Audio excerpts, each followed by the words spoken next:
Good evening, ladies and gentlemen, and welcome to the November 16th, 2020 Ware Board of Selectmen's meeting. Will everybody please stand for the Pledge of Allegiance? Pledge of allegiance To the flag of the United States of America and to the republic for which it stands, one nation, under God, indivisible, with liberty and justice for all.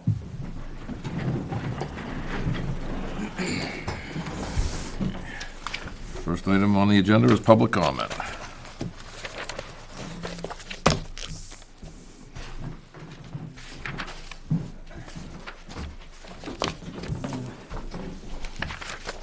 I'll speak up a little louder so you can hear me through this mask. Didn't seem to be too much of a problem voting day, talking through the mask and talking through a piece of plastic.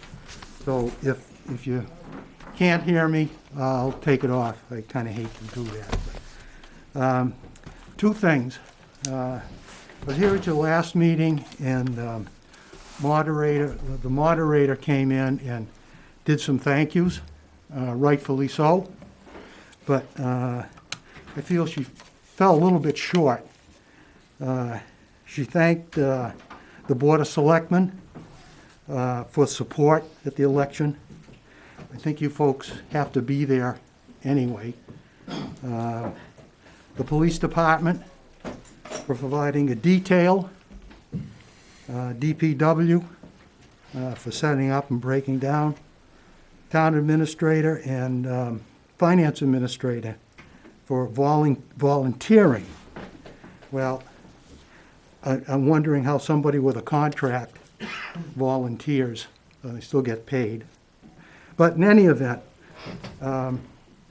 it seemed to be such a selective group of people that she highlighted, and quite honestly, I took it as a little bit political.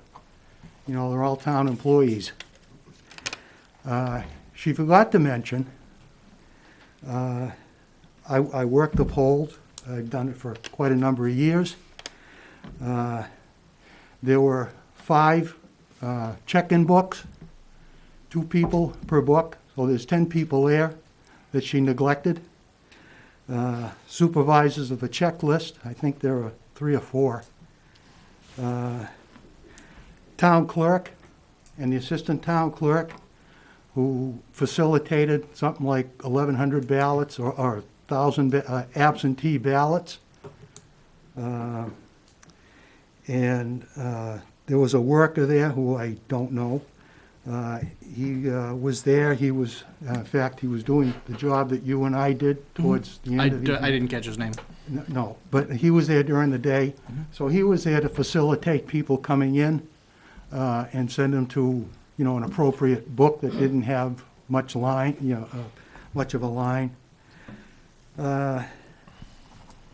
So there were, those types of people that were left out. And I thought that was a little bit odd. My second comment is you folks, I didn't get a chance to call Naomi before Beth called me this morning. You folks are going to set the tax rate tonight. And I would once again ask you, as Mr. Meany, you have said on occasions, with different subjects, have to look out for the taxpayer, do what's best for the taxpayer. Be interesting to see how much you're going to give back to reduce taxes. The school portion, you were told they're giving back quite a sum to reduce taxes. They have to do that by statute, I guess. You folks don't have to do that. But, the school is the school, the town is the town, and the other 2 entities, county, and then there's a state school tax. So you're all individuals. I'd ask you to act individually the way you see fit. You're going to give back nothing.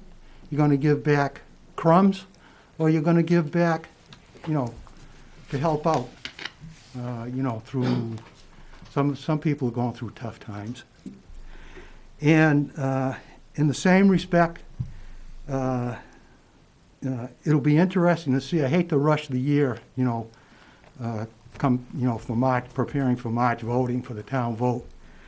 But it'll be interesting to see, in relation to what you give back to the taxpayers, what you might actually use of general fund surplus to offset an article or two, which could have come back to reduce taxes. Anything you folks keep, I'm not telling you anything new, anything you folks keep, general fund, is a tax impact. So just those two things, and we're looking to see, again, I have to say it again because I need it in the minutes, to see what you might give back or you might use to offset an article. If you do, I'll be back, because it could have been used to reduce taxes. And let the people decide how they want to spend their money. And that's it. Thank you very much. Thank you, I appreciate you letting me keep this on. Anybody else for public comment? And the next item on the agenda is a discussion with a representative from R&R Radio. Good evening, everybody. Jeff Barden, President, R&R Communications, here to answer any and all questions you might have in regards to the radio infrastructure in the town of Ware, probably particularly on the PD side or highway or fire. I'm here to facilitate conversations, so. I guess the thing is the way I understood, one of the things to have you speak to was we had FirstNet AT&T come in, and Okay. we were under the understanding that you may have a similar, Yes, that that is true. So we, if you could go over that. yep. So we do offer a talk over cellular, much like FirstNet. It operates on the AT&T network. However, it also operates on the T-Mobile network. We have our own servers, which we maintain. One of them's in New Jersey, and a redundant server that's in Toronto, Canada. So if one was to go down, it would switch to the other. The beauty of having both AT&T and T-Mobile in a portable radio or a phone is, if we're out of coverage with AT&T, T-Mobile's got coverage, boom, it's all automatic. Or in the event that AT&T goes down and or T-Mobile goes down, they can switch back and forth with each other. Very similar to the way that FirstNet runs. It's a push-to-talk over cellular. It's an analog, not an analog, but it's a voice system. It does have GPS. Dispatching consoles have GPS. You would know where an officer is. You would know how fast he's going in a car. All sorts of stuff like that. We can do geofencing. Our system does not discriminate where somebody is. So if you had the police chief who was on vacation down in Florida, it's not going to matter. He can talk. So we don't geofence any coverage or anything like that. You can literally, if you got coverage anywhere in the world, these things are going to talk. So one of the things FirstNet can offer, and I'm curious if your system can, if there is a major issue, major disaster, they can bring a bunch of portable cell towers into our infrastructure. Can you do that? No. Okay, is yours back? Do you offer priority if there's a emergency? Do you offer priority on the cell network? No. Okay. How is yours better than FirstNet? I'm not saying it's better. I'm saying Okay. we offer a solution. AT&T controls the towers, so they can prioritize any sort of data they want. Guys like me, we can't prioritize data for public safety. We just can't do that. How do you integrate with the LMR system, land mobile radio? So we do have an interface unit. It basically acts as like a baby repeater, and it hooks right up to the legacy equipment. So anything that was to go out over, the push-to-talk cellular system would also go out over the LMR. What software do you use on the cell phones compared to FirstNet? What do you use for your push-to-talk applications? It's a company called Walkie Fleet. We have their software, and that's what we integrate into our radios. Okay. Runs on either Android or Apple.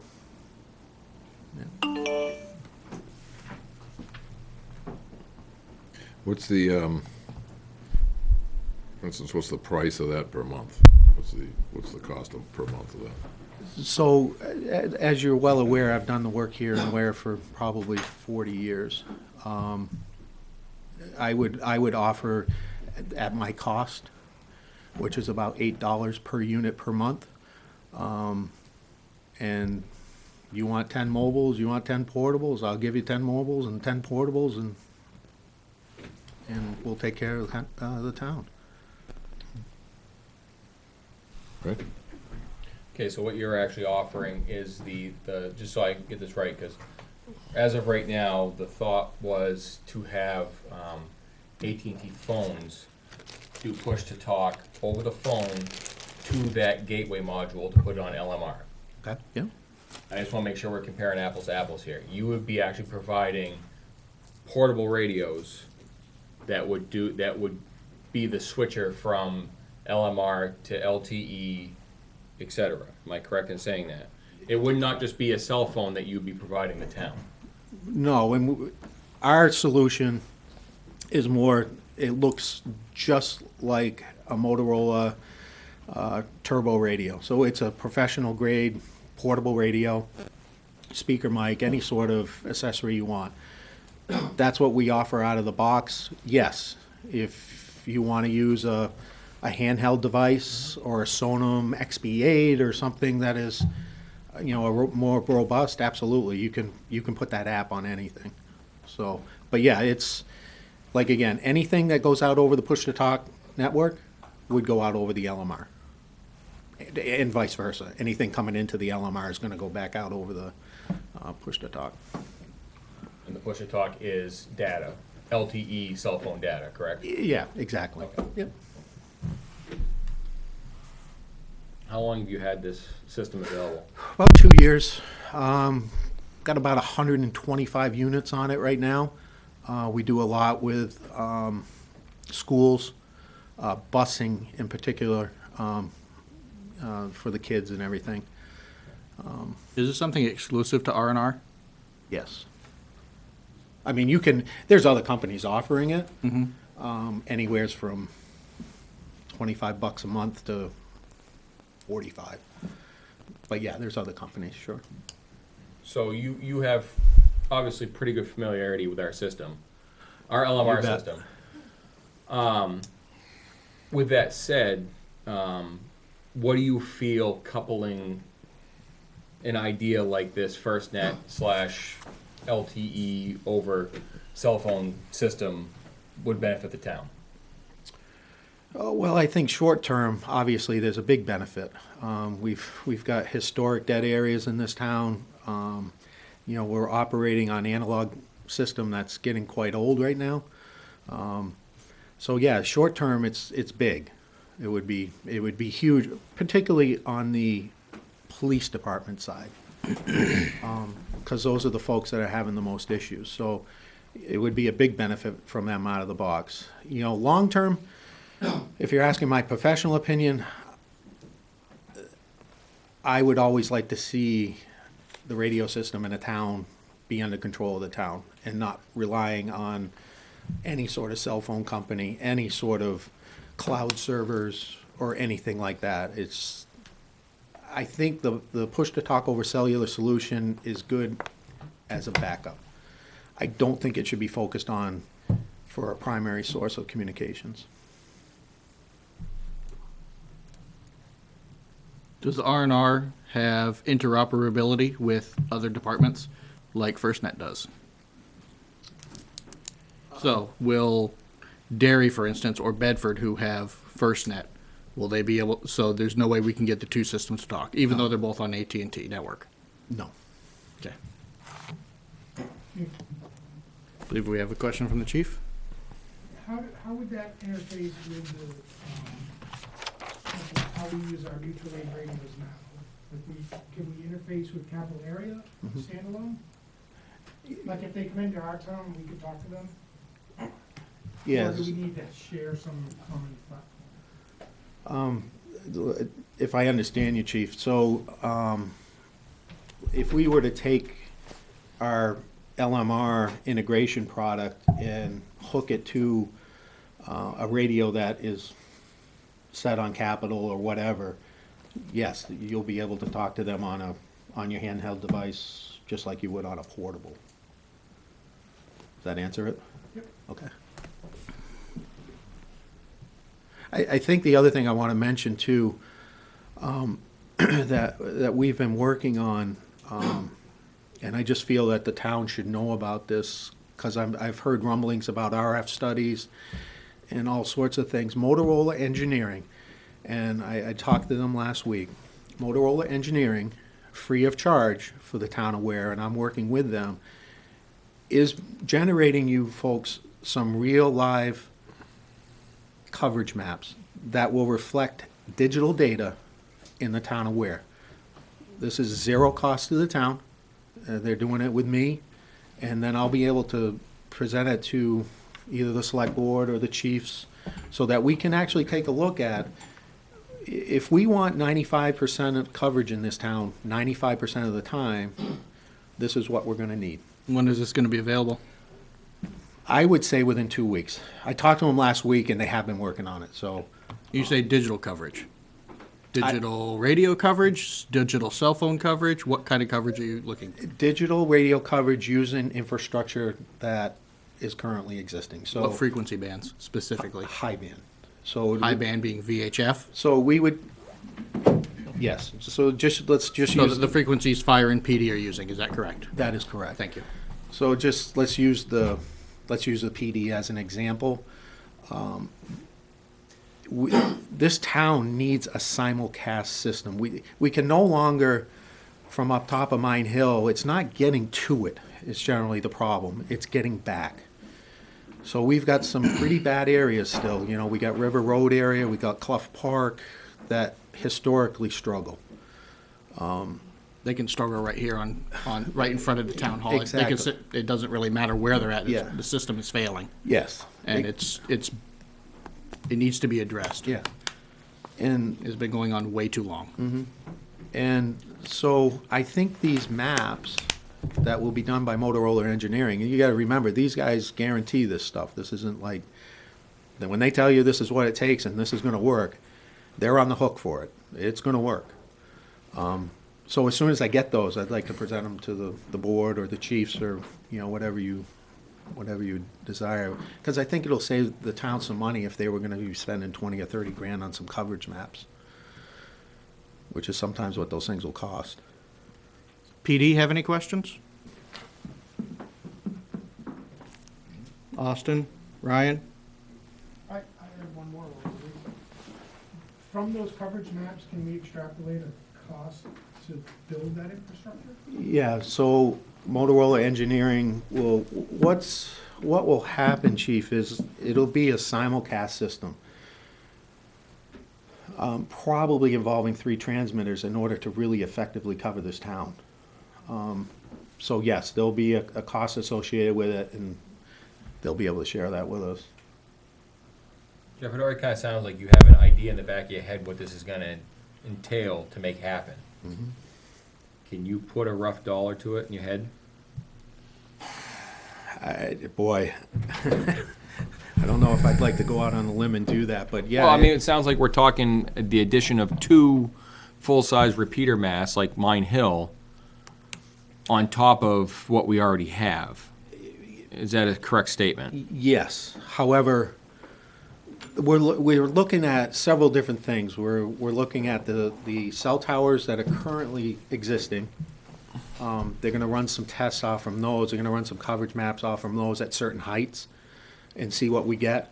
And then if that doesn't do it, I can almost guarantee you something maybe in the 50 or 60 foot range over at the Sugar Hill Station. Obviously, the town owns it, and it overlooks that whole valley, so I can almost guarantee that's going to be one of them. I wouldn't feel comfortable giving a price right now because I don't know if they're going to come back and say, hey, we need 3 repeaters, we need 4. Hey, Sugar Hill. Can you, I mean, are we talking a quarter, a half, $750,000? What ballparks? I mean, this would be high end. 500,000.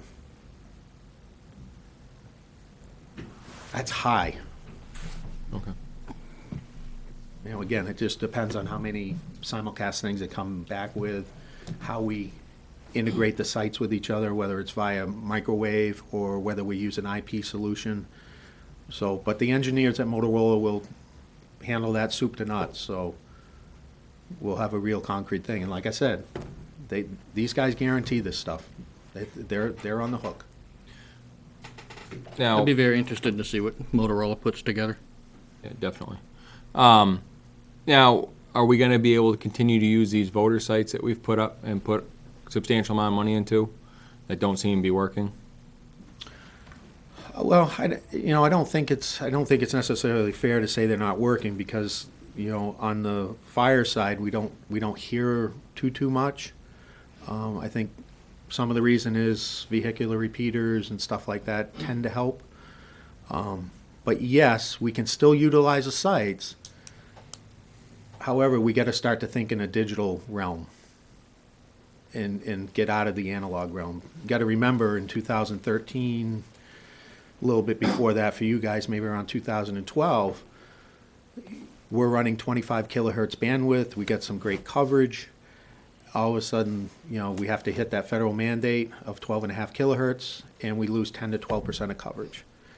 But digital is an all or nothing, whereas analog, even if these guys, like they had tonight, was staticky as hell, Yeah. dispatch was still able to determine what they were saying. Correct. However, So you're talking about a complete changeover to P25 system. yeah, something that will pass the digital data. However, you got to remember, with going back to digital, we're gaining back almost all we lost going narrowband. Okay, so that takes care of PD. Are you talking about putting fire on digital too?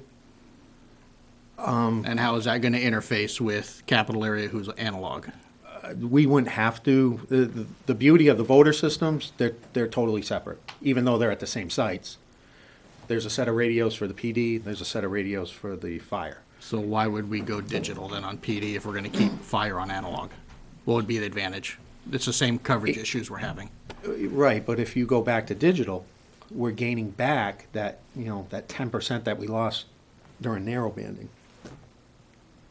Okay. And that's on both sides, so that's both transmit and receive.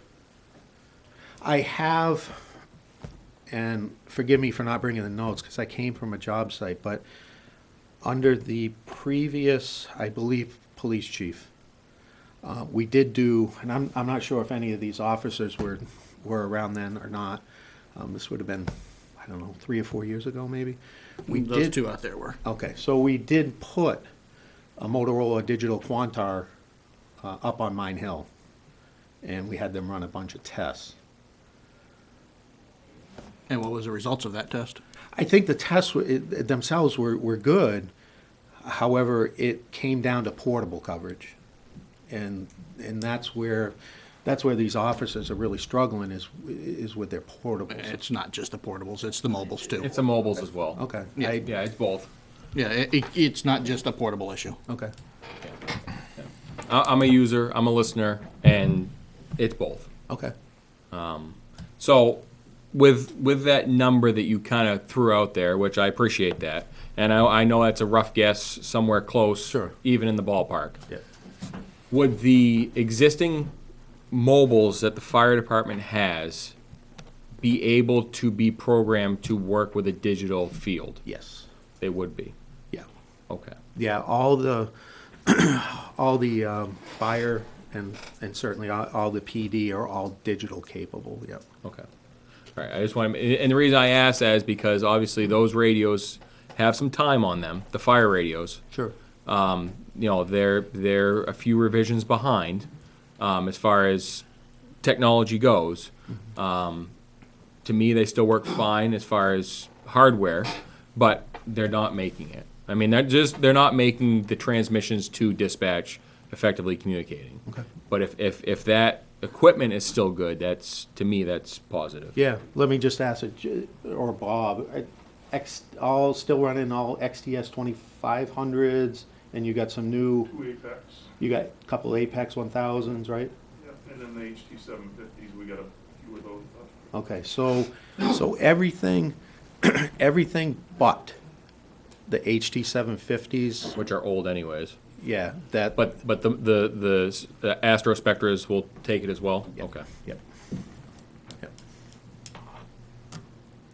Well, sir, I'd like to see that report when it comes back from Motorola. If you could contact the town administrator so you could come back in and present that to us. Yeah. We'd greatly appreciate it. Absolutely, and if the select board and the town doesn't mind, I'll probably bring a representative from Motorola Engineering with us. and Yes, please. That would be Yes, good. please. Thank We'll have you. that conversation. Yep, that would be very good. Okay, Definitely don't want to lose sight of this. I'm on it. Okay. Anything else? Anything from PD? Or fire? Okay, sir, thank you very much. Thank you. All right, Thank for you. your Thank time. you, folks. Okay, next item on the agenda is the department head and committee items. Can I get on to the next one? The next what, plane? The next, well, I'd like to go. Please, Yes. thank you. You're welcome. Okay. The next one is department heads or committee items. Didn't sound like there was any. No, none? Moving right along, then the next thing will be Chief Vazina and the fire department budget presentation. See, I Chief? think you all have budget. I think you all have, Yep. Beth gave copies in your packet. Is Beth here?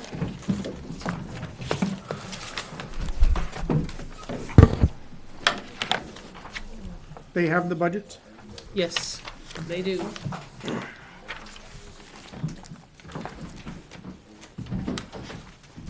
More paper? Oh, Thank you. Beth has copies. Is Beth like that? pictures for us and stuff? No pictures. You hesitate to give it to you because you won't pay attention, you'll just look at that. Stop right here.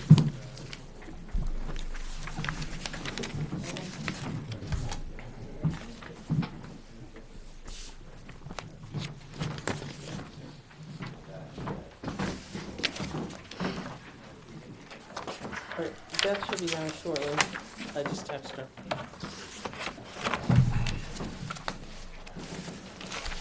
Good evening. I'll try to be brief because I know you have a couple other important pieces of business to do tonight. The nice thing about budget, one of the few things that's nice about budget is being able to look back over the year and see what, just kind of reminisce and go through what it is that we accomplished, highlights, and hopefully there's not too many lowlights. So I'll just buzz down through the pages, several pages that I have here.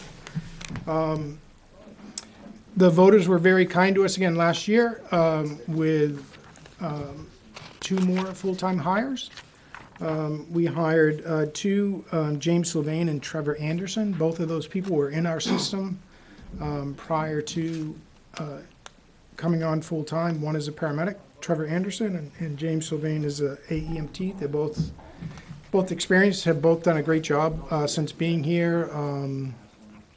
And I think, notably Trevor Anderson's experience at the paramedic level has really, we've seen that on display numerous times since he's been hired, just in the past 6 months. We also hired an administrative assistant, Jen. I'm not sure if everyone has met her yet. That came on, I think, February-ish, somewhere in there. It just gotten to the point where we needed to have someone in the office on a daily basis, and she's done quite well there. Again, more part-time hires. Andy Wheeler, who's a medic with a private ambulance service, and I don't think it's AMR. It's going to be, do you know? With someone, so he's a very experienced medic, lives in town, really is interested in going to being a call person and not necessarily someone that works a steady shift with us.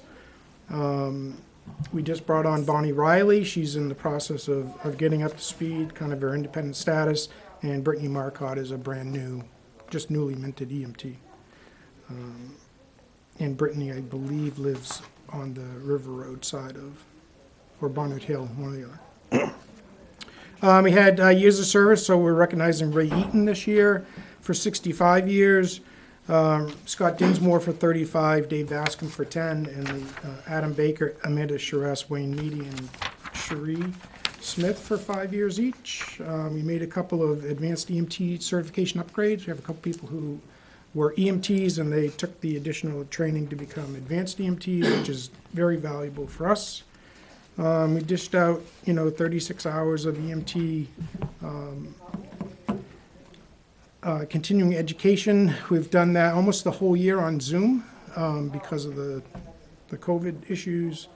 We're still trying to improve the skills of our existing employees by sending them to school. They had what was called like a difficult airway class for our medics, which was a 2-day class, and then we have a 5-day refresher going on for a couple of other people. One of the biggest challenges for us this year has been how do we continue to outreach into the community given the barriers of COVID.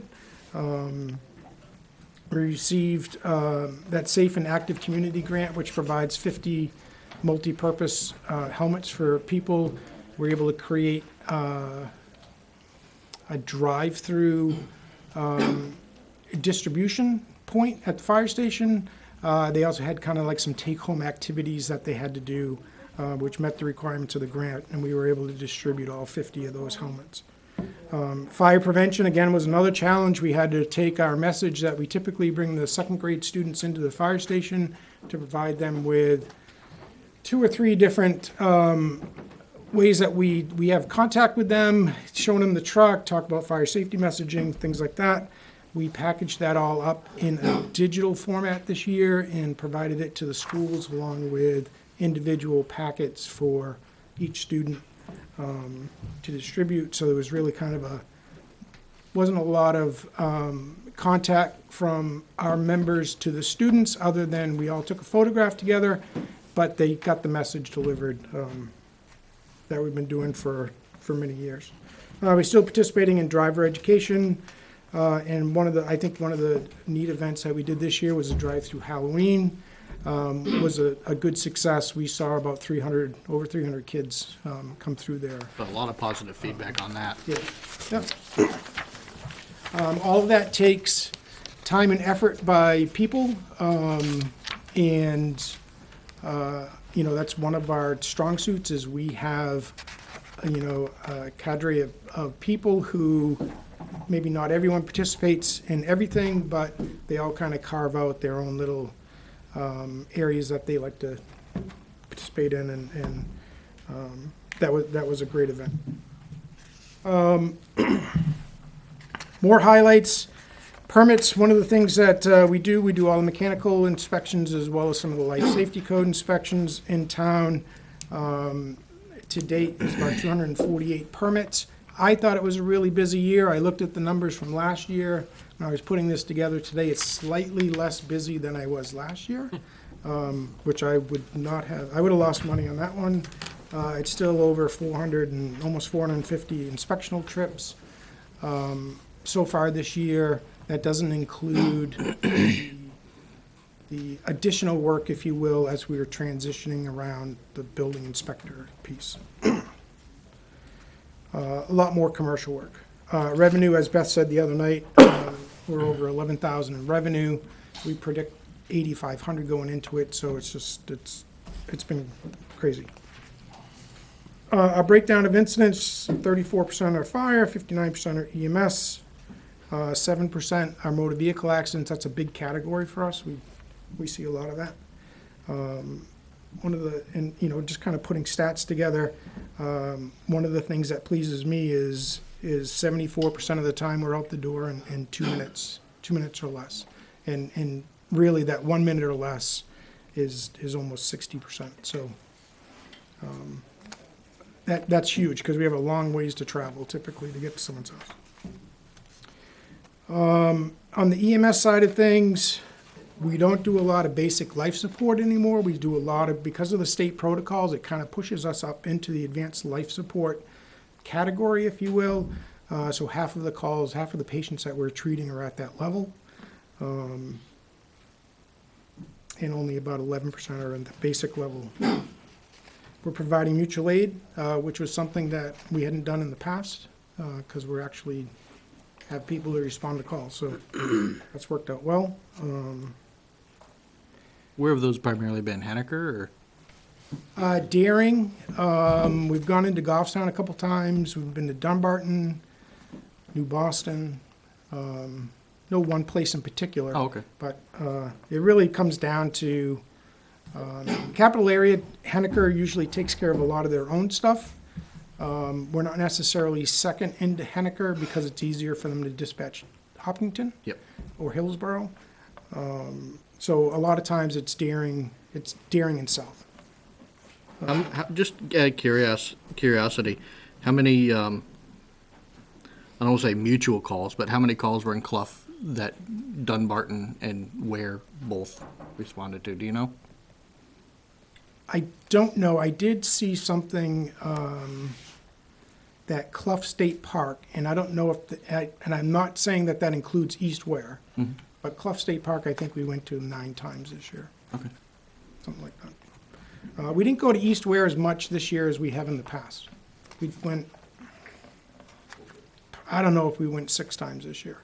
It was down. You would have thought we'd go more because people were more able to recreationally get out. But if they did, they didn't run into a tree or a rock or something. That's a good thing. Yeah. We did have several technical rescue / kind of carry-out situations where we see that in East Ware, where we have to lug them out, which takes a bunch of people, or mutual aid with Dunbarton specifically. But we also had some others that were scattered around town. Most recently was Craig Road, which is on the backside of the lake. They had 2 separate tree felling incidents out there in one day, like within hours of each other. Different companies too.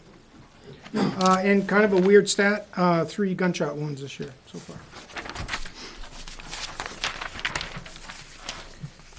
We, knock on wood, right, so far, we've navigated through the pandemic without any positive cases into members of our department. We've had a few people on quarantine for sure, but so far we've been lucky and vigilant at the same time. We did get a grant from the Assistance Firefighter Grant Program, which is specifically geared towards COVID response. That was for PPE. We working with finance, Go for Money, FEMA, and also CARES. We're able to purchase some goods. CARES didn't necessarily work on the list that you see there, the washer dryer for uniforms, rehab stuff, the UV light, which is important for deconning the trucks, and the video laryngoscope, which just speeds up that intubation piece and just prevents our people from really lingering over that process. Virtually attended a lot of meetings, did a lot of fit testing, met with all the schools prior to them going back in to look at what their plans were and how we're going to interface with that. And we're also looking at that first responder surveillance testing. What is that? Basically, that would allow us to rapid test each other. The pro is we would know, right, you'd get a positive result. You could take that person off the line. The con is you get a positive result and you take that person off the line, you get enough of those and you don't have a service anymore. Yep. And so there's, we're still hashing that out. Anybody else in the area using this? There's been quite a chatter today about it. No one, I shouldn't say no one, but very few have committed to it. Probably for similar reasons to you just brought up. And I think that's the struggle is, how would you implement it and what's plan B when you lose some percentage of your on-duty strength. I mean, that's, and they're gone for 5 or 6 days until they get a PCR test. Even if that comes back negative, you lost them for probably 2 days of work, Yep. the way typical schedules work. 2020, even though it's been a really weird year, I think by every stretch of the imagination, we've met or exceeded all of what our plans were going into the budget cycle. We had those 2 hires, which has worked out really well for us. Budget looks great. Our revenues have exceeded expectations. And in the coming year, we hope to keep that momentum going. And the best surprise of all, which is no surprise, probably is we're proposing a budget that is at the default number set through the default budget.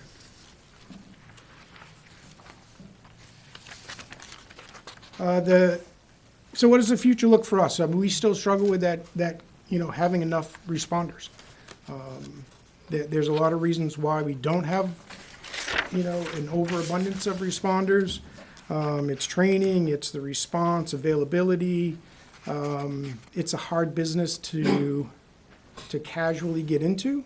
It takes a big commitment on the front end, and it takes a commitment to stay current with all the changes, and there's changes literally every week.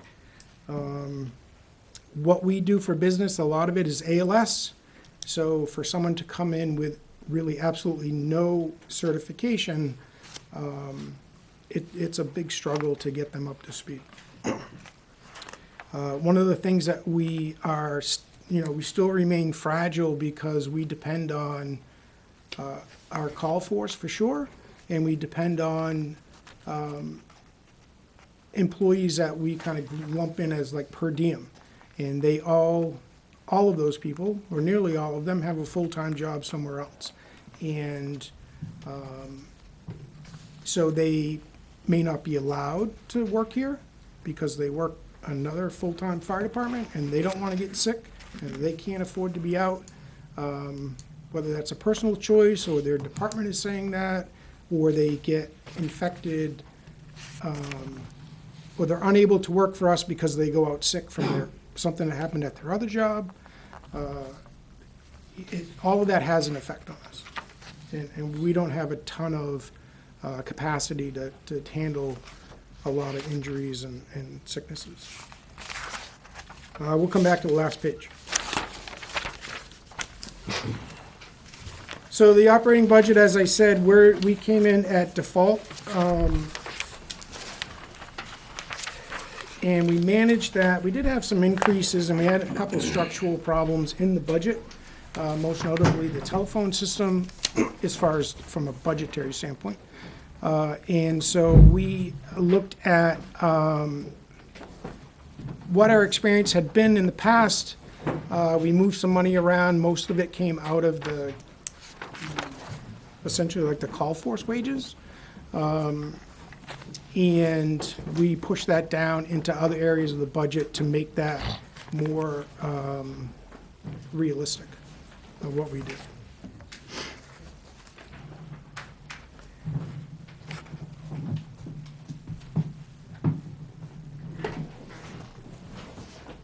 Want me to go through or just answer questions? This telephone line 320, or Yep. account 341, 341, however you yep. want to call it. New system in 2019, separate from PD. Can you explain that? Yeah, so the police department, when they built the fire station, or they built the safety complex, they had a police department. They didn't have a fire department that worked in the building, really.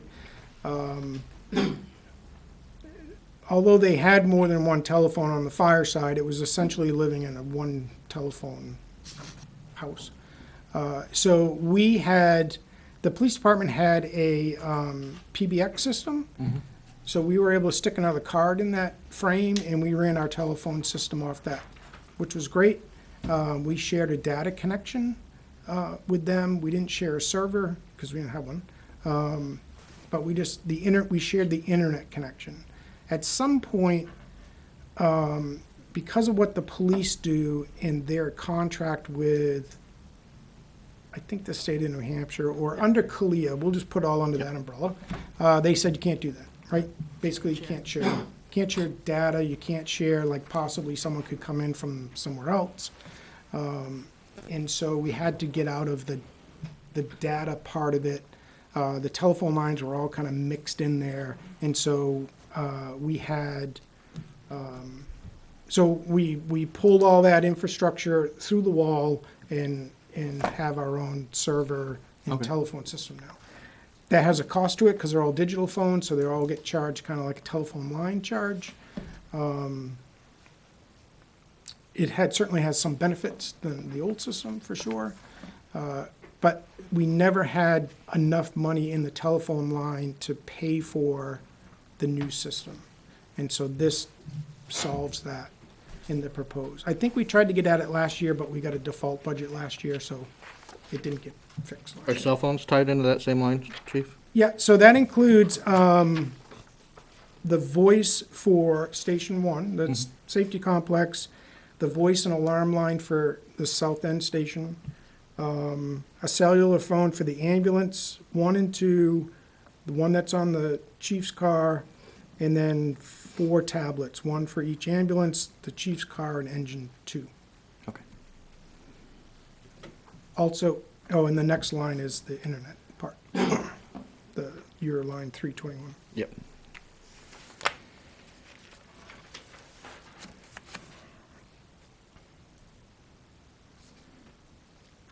The EMS service contracts, line 334, that, I'm assuming that's like Comstar or for billing?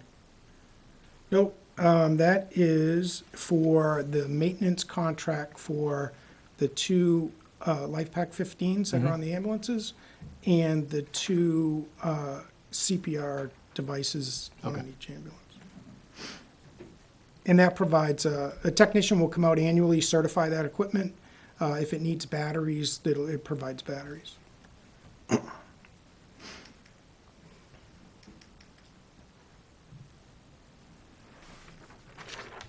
Other than that, it's fairly flat. Fire software support is up because we added the I am responding software to that. And that's what that increases. And that's, well, I don't want to say it is, but that's kind of the way we've gotten around our bad radio issues. Well, a By lot of using our that. radio, not a lot, but some of our radio issue is someone's gonna respond on a call, they talk on their portable, well, the 5-watt portable Isn't making it. isn't gonna make it. And so the I am responding, as long as you have cell coverage, you have that connection to say, hey, I'm responding.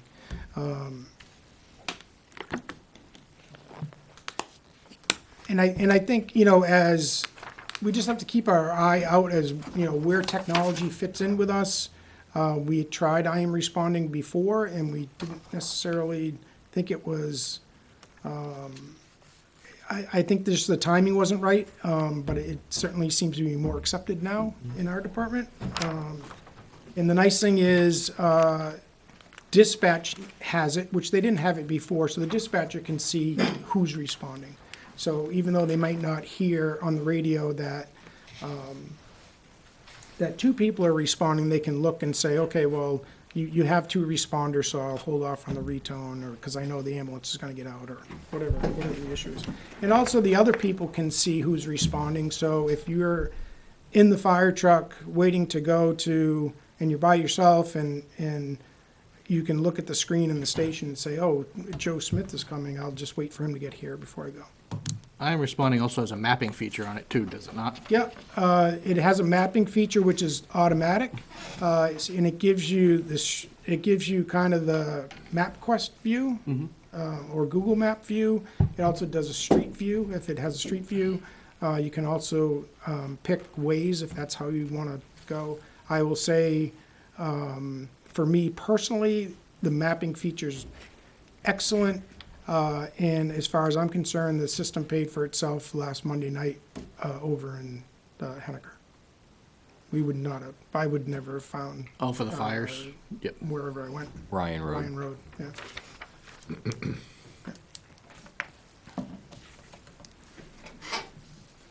And so all of the increases, we paid for out of moving wages out of that call force line, year line 313. The vast majority of that money down into the next line, 314. And so it's interesting when you look historically back at budget presentations is you can see all the different things that we've done to try to shore up, that house of cards to get from point A to point B.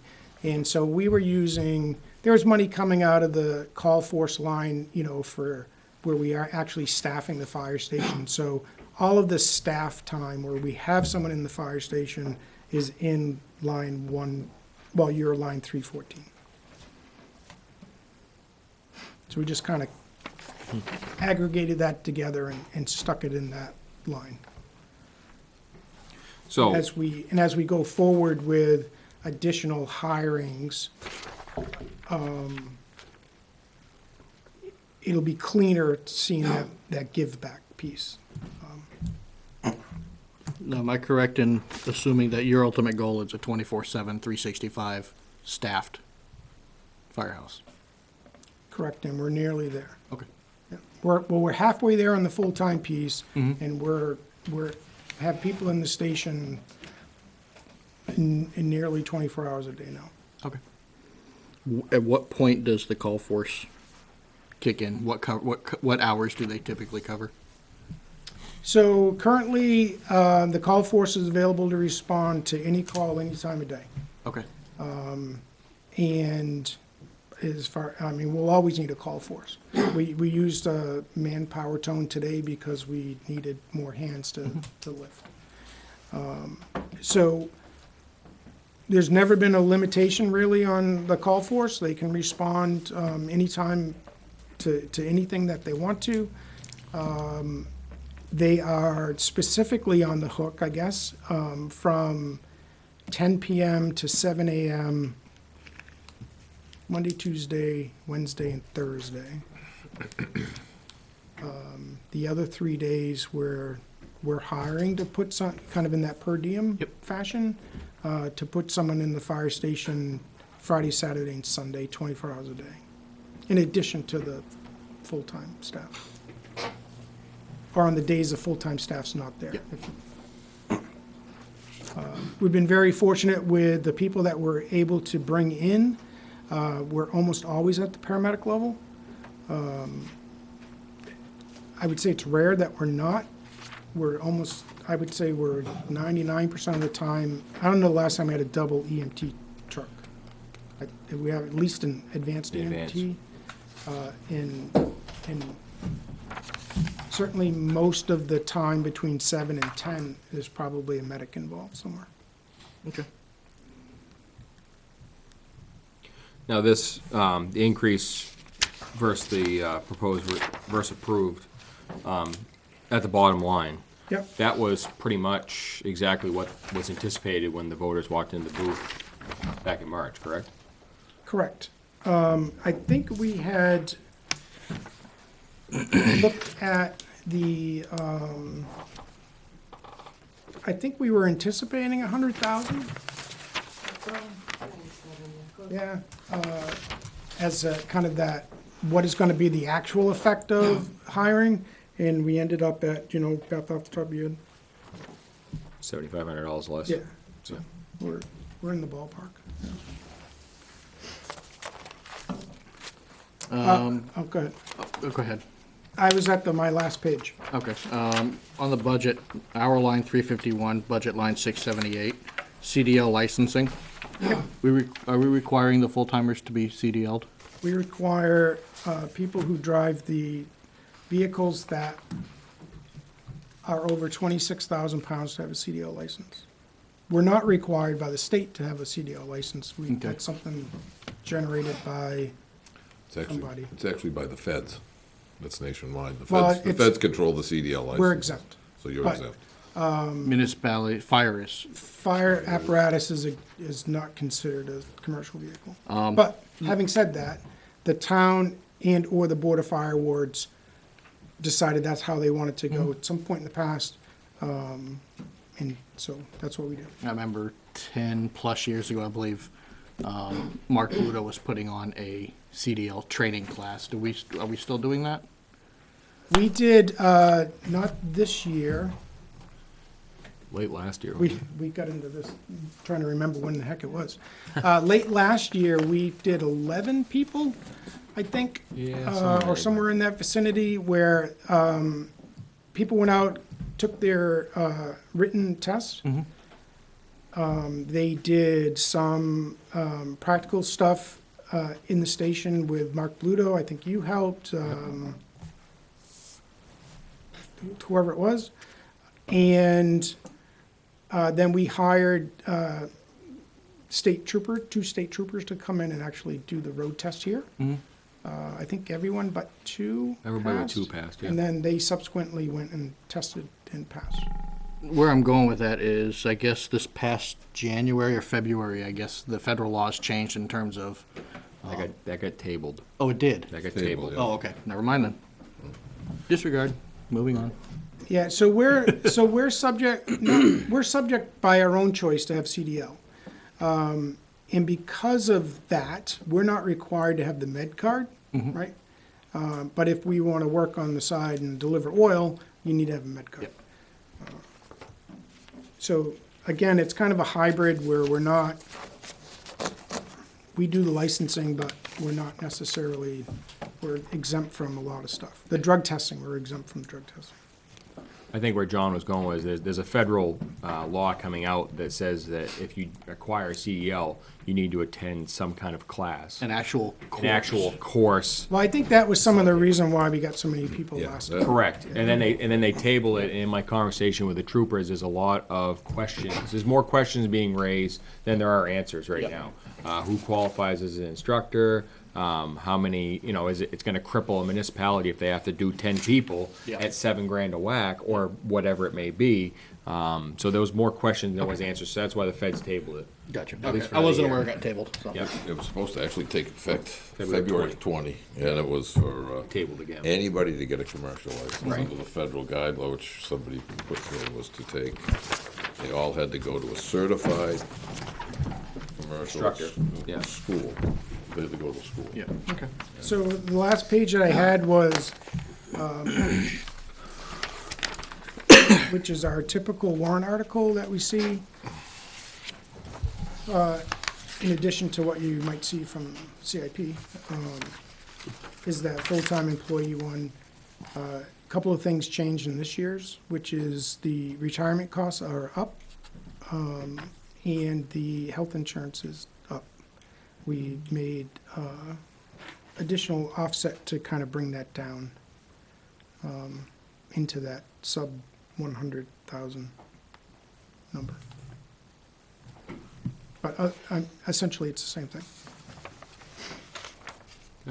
This is year 3 of 4, so it would be, if we get 2 more, we're 3/4 of the way from what we originally set out as our goal. I think it's been very, very successful.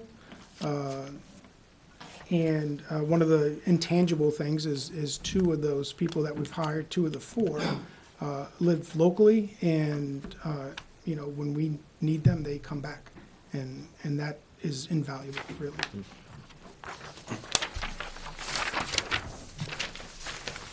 Questions?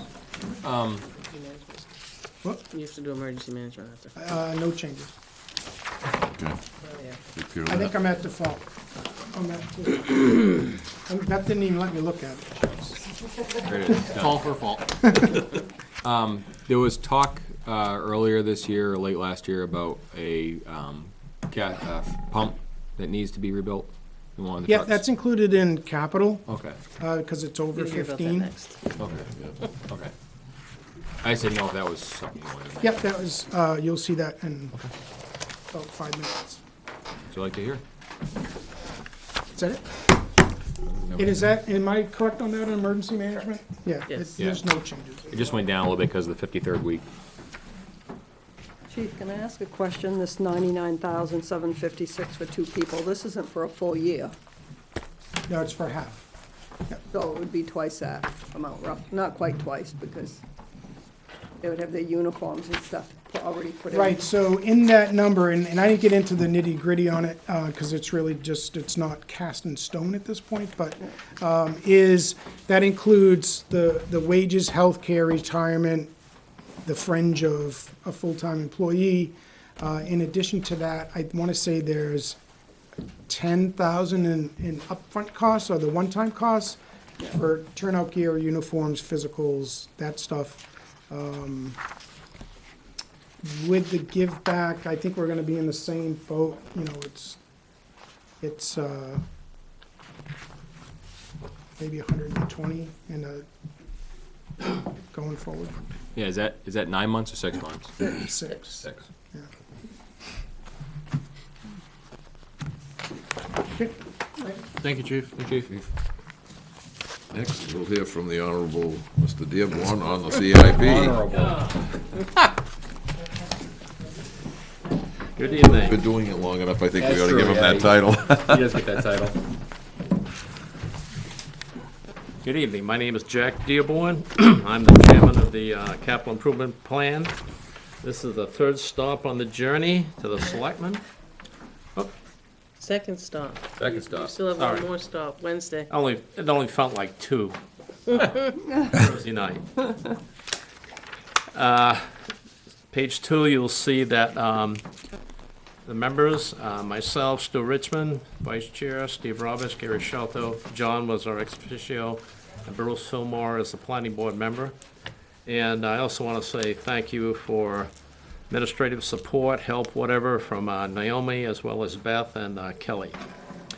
As all the years, part of the, under the New Hampshire RSA 674, 5, 6, 7, and 8 RSAs, it requires us to have some form of a priority scheme.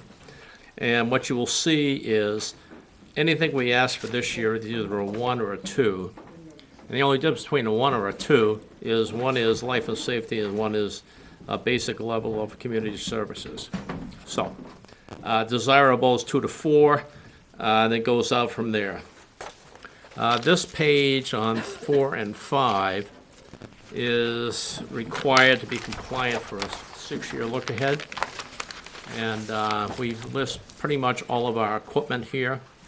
And we have our capital reserve requests, capital reserve funds balances. And we go out and you'll see the large items out there spread across the various years going out to 2026. Now we, we have a total of complete requests, and we have something to do here with some highway, long-term debt and highway department, garage, and yeah, the short-term debt is all gone now. Today we're doing the bond for the road preservation. And so the combined CIP requests going forwards, as you'll see it on the bottom line, as we understand it today. These get jockeyed around every year when they come back. So year 2 becomes year 1, take a more serious look. And sometimes the later ones get jockeyed around depending on the need of the earlier ones. These next pages here on page 6 and 7 is what we call our whiteboard exercise. This is basically a bird's eye view of all the requests for this year.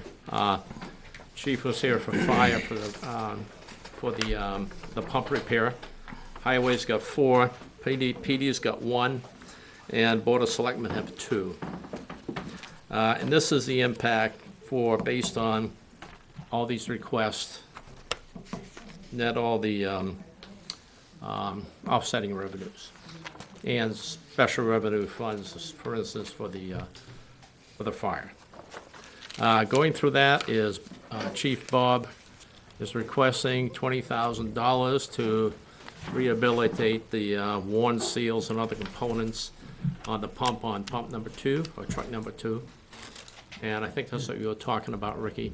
And I think that's pretty straightforward. That money will come out and be zero impact to taxes, because it's coming out of the special revenue fund. On police, the chief came in, and is the chief here? No. Chief came in, and there was some a large discussion on how many vehicles, what type.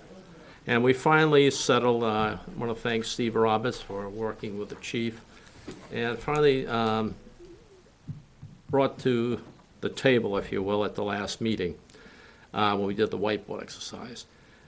Going for a Tahoe, there is a series of attributes in terms of the height, ergonomics mostly, for as well as the inside as well as outside for the actual person driving the vehicle and having to work as his office. Impacted tax rate is 7 cents. And on the page 10, I'd like you to look at, this was going in early October. We didn't get it updated, but if you would draw a line through 8, vehicle 8, that is now gone, and vehicle 9. So those two vehicles no longer here. They should have been zeroed out, but that was, I guess you recently sold them off at some huge amount of money. Weeks ago, big money. Huge amount of money. Isn't the ACO car gone too? What? Isn't the It's ACO the one. Crown Vic gone? No, well, yes, it has, It's been but it's gone. been, what we're gonna say, it should be replaced with a 2011 Okay. little Transit. Yep. So those are the 3 changes you would make on this page. Sorry we didn't get that updated. And basically showing what he would like in the future looking forward. You can see through 2026 is basically replacing the next, I wouldn't say high mileage necessarily, but worse condition, because it may not necessarily be the highest mileage. The other page here, and page 11, is some more attributes, the difference between a regular vehicle and this vehicle. This is consistent with the prior years. And also, this is a rotation plan, which is really depicting kind of what's in the plan on the 6-year look. This basically just bakes it into that, and showing where vehicles will go. And I believe the, should we get the, well, I guess actually the SUV, the Explorer is actually going to be used for the chief's car. Am I correct? Right. Okay. Alrighty. Any questions on the police? I think it's pretty straightforward. Basically, just looking at historical perspective. When I started, I think in 2011, I think we had 11 police vehicles. Not all of them were frontline police vehicles. And some of these were just cars they bought for the chief and for the lieutenant or whoever was the next below him. And so over time, we've been getting rid of those, but have not been replacing. So they've always maintained, over the course of 4 or 5 police chiefs that I've dealt with, that they need 5 frontline police interceptors. That's full up, ready for service. And 2 utility vehicles, administrative vehicles below that level, which would be the chief. And then the next level below that would be the ACO, which happens to be under his department. So today we only have, I believe, 6. Moving on to Public Works. Benji, yet again, is asking for a 10-wheeler. As I mentioned, the past years, we had a hiatus of some 6 years. We didn't buy large vehicles, even though looking back, you could see certainly they were required. But we're behind the power curve in terms of having a fleet fit for service. There are still vehicles that are high maintenance and very fragile state with rust and just overall wear and tear. $230,000 is sort of the ballpark number for purposes of for the warrant article. Whatever it comes in, it'll be the actual cost. 26 cents on 1,000 for tax impact. Just want to show, the next one here is the trash trailer, and that is on, I'm going to flip around, page 16. The one he has, you may have seen it. It's pretty crusty. And one of the problems with this is it needs to be as much as a weight carrying as a structural, because there's a huge ram in there. Once the packer pushes all the trash in there, the only way it comes out is by that big hydraulic ram pushing it back out the back. And that requires the sides, the top and bottom to be structurally in shape. And it gets to the point here where this is a mild steel trailer and it's almost impossible to keep it up by welding it. And it's just a structural issue. So if that fails and we don't have a replacement, it puts a big hit on the utilization of one with the transferring, transfer to the ultimate transfer site from our site. It becomes a logistic nightmare. So he's requesting that, and this is $115,000, and it's 13 cents on the tax rate. Bridge improvement, if you recall from prior years, back in 2016, I believe it was, we were on the Red Bridge list in the state of New Hampshire. There's such a thing as called the Red Bridge list. There are 3 bridges which are really, today, there is one bridge, River Road, and then we have 2 actual big 8-foot culverts. But I think they'll be open bottom precast in the future. The total cost by the state was $2.1 million for all 3, 1.5 for the big bridge on River Road, and roughly $300,000 each for those culvert replacements.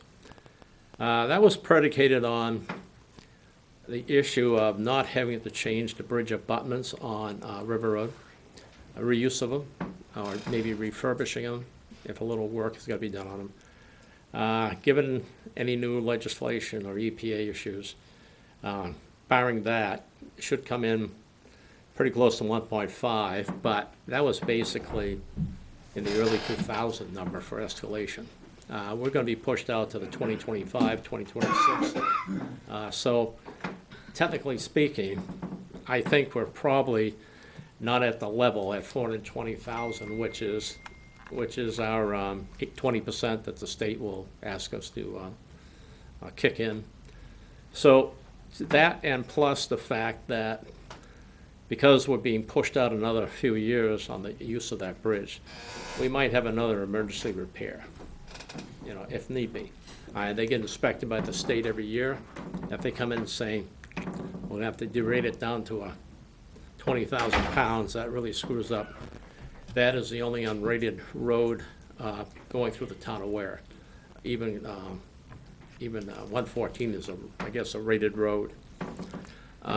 So Benji is requesting $25,000 to add to the fund over time to make sure we're current, because what happens is if you don't have the money, when the state says we're ready, and if you don't have the money, you go to the back of the line, or you don't even get on the line, I guess, unless you have the money. So this is really just a hedge against that issue, either 2 things. One is the inflationary process, or requirement creep, if you will, additional requirements, or if you need to make an emergency repair. So Jack, I just want to confirm. Sure. So on the numbers that we were given by the state initially, we have those funds in the 420 account. is the magic number. Right, and those are in the account. But So- obviously, it's going to change within the next few years, so this is trying to predict inflation. It may be 2 things. One is inflation, and one, it could be you have to change the abutments. Okay. Okay, that's the requirement creep. And nobody really knows what's gonna happen in 6 years. So there's 2 dimensions to it. So are we going to see this 25,000 again next year, potentially? I guess I'd like to see us go back and ask the state if they can give us a better Estimate? looking forward number. I mean, I don't know how tough that's gonna be, Okay. but that's what I would expect, but I don't think it's gonna go down, to be honest with you. The question is 25 enough? Yeah, so it's 421. The last one is road reconstruction. I think Benji did a great job with that road bond that we put together for $2.5 million. I mean, I'll say this, if we were funding our road reconstruction appropriately over the last 20 years, we wouldn't have to come up with $2.5 million, to be honest with you. So, now one could argue that if you did it earlier, it would have cost less. And also, if you did it later, you have to do more reconstruction than you would have done if you did on a timely basis. So that was kind of like catching up. So what Benji is basically saying is, with all the material and the amount of road we should be doing, he'd like to have an increase of $25,000 towards the goal of doing more road reconstruction, and recognizing this is not only for buying asphalt, but it's also buying, having people come in and doing the crush for both the winter roads and for the summer roads, if you will, for material, and buying guardrails, culverts, and all the other miscellaneous stuff. So it's basically his only pot of money that he uses, because everything else is basically done in the operating budget. So this is basically the catch-all budget for him to do something in the summertime. Is that right, Naomi? Yes. So he is requesting this, and the only bright spot here, I guess, in terms of the number is, the state will kick in through the block grant, $276,000. So this is roughly half is covered by the state, half directly by taxes. I mean, so. What if the state doesn't, Pardon? what if the state doesn't kick in that difference? Is he gonna be able Well, to they're get by? not selling any fuel, no fuel tax, you know. Yep. This Because is all, their revenues are down between Well, this- tolls, fuel. I don't know what to say. I mean, this is gonna be a question of, is this the estimate they're giving you? At this time, Yeah. just like anything. It'll be good, probably that's good for now, because it's under the same fiscal year, but the new one coming up in June will be, Right. that's will be tight. I think the equation stands. The question is, how big's a pizza Yeah, they're that's gonna it. carve up, right? No, I agree. But again, it's a question of, once the asphalt goes, the road bed starts going, and that gets very expensive with we call red roads, which are ones that have to be totally redone, rather than just a shim and overlay. So this money is particularly used for doing the red roads for this year, coming up here, and maybe a little bit of top coat that's that needs to be done from last year. Okay, that's, you'll see the trucks here. There's some happy guy on page 14. And Benji's on page 17, it is vehicles he wishes to get rid of. T5 is the one he wishes to get rid of, and you'll see hours and miles for all of his vehicles. And this is basically, also Benji's kind of look ahead beyond 2026 is what he's got in the pipe here going forwards. You'll see a grader there in 2031, T2, chipper, screener, whatever else he's got. Of course, this is going to all change. It's really way out in the future. And he's got his fleet rotation here on page 19, and the transfer station equipment. So, any questions on Benji stuff? The next two are basically yours, in the form of the library, and this is 29.5, and it's 3 cents on the tax rate, is to replace the AC units. And probably the biggest benefit is, depending on how old, it's about 20 years old. Yeah, I mean, if you install a new one today, you pay a little bit more for the highest performing SEER unit, SEER, seasonal environmental energy ratio or something.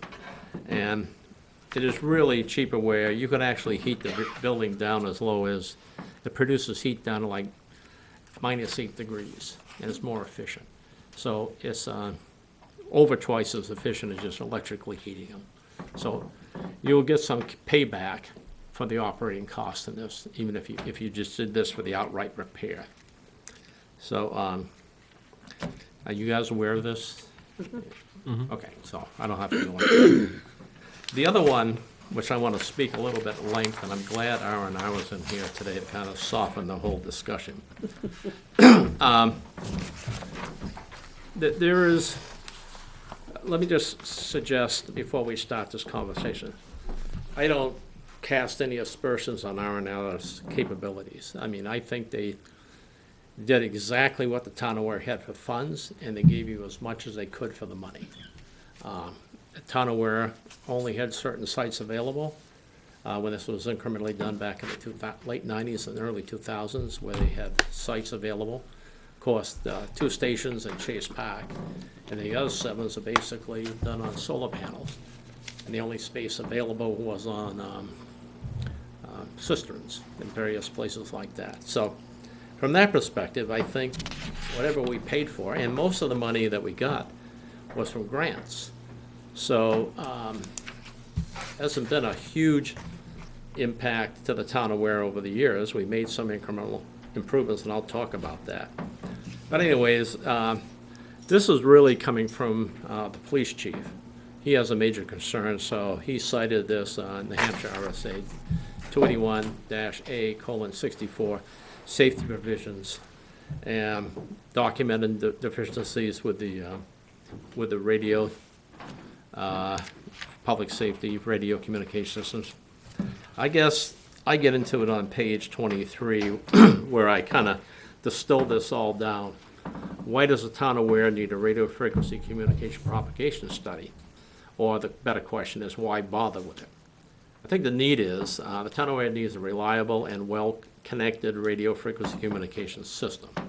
We don't have that today, and principally because we don't have the coverage.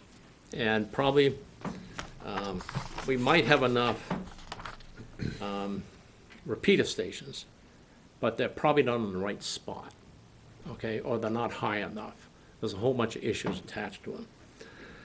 The issue, in order to meet the town's expectation of life and safety, the RF communication needs to be improved for connectivity and reliability.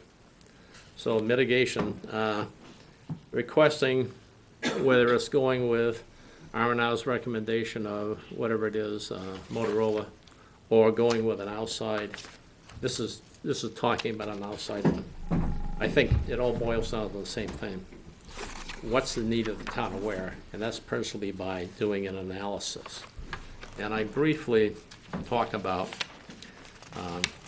in a few pages here, but this, just want to talk about the evolution. A lot of people talk about it. In the early years, when I was in high school, I used to look out through that window, just about where I'm standing, and you would see Mine Hill. You see an old single pole tower up there, see the guide wires, and that would be a Mine Hill antenna for the fire, for transmit, and that was all it was.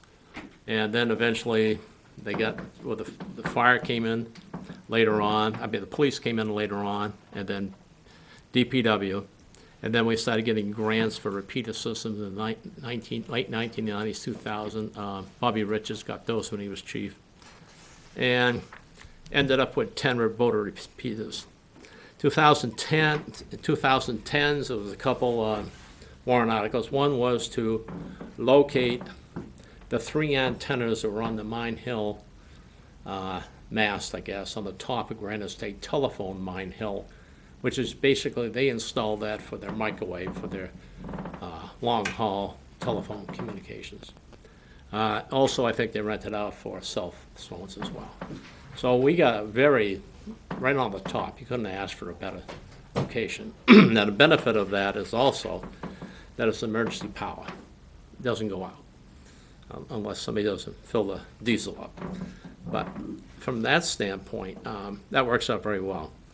Unfortunately, for a number of years, until we AC powered it 4 years ago, those 7 voter repeaters located around the town that was solar and battery power, they were only a quarter power. So if you thought you had enough problems with the foliage and terrain, you're also limited by 25% of the power. So by putting them up to 100% power, up to a 100%, that at least gives you the allowable limit that the FCC gives you. And then these upgrades, more reliable coverage, but still not adequate for the town of Ware's radio coverage to meet PDW, DPW, and PD. Example would be Bucky Road, shooting incident, sporadic, unreliable, PD radio communications.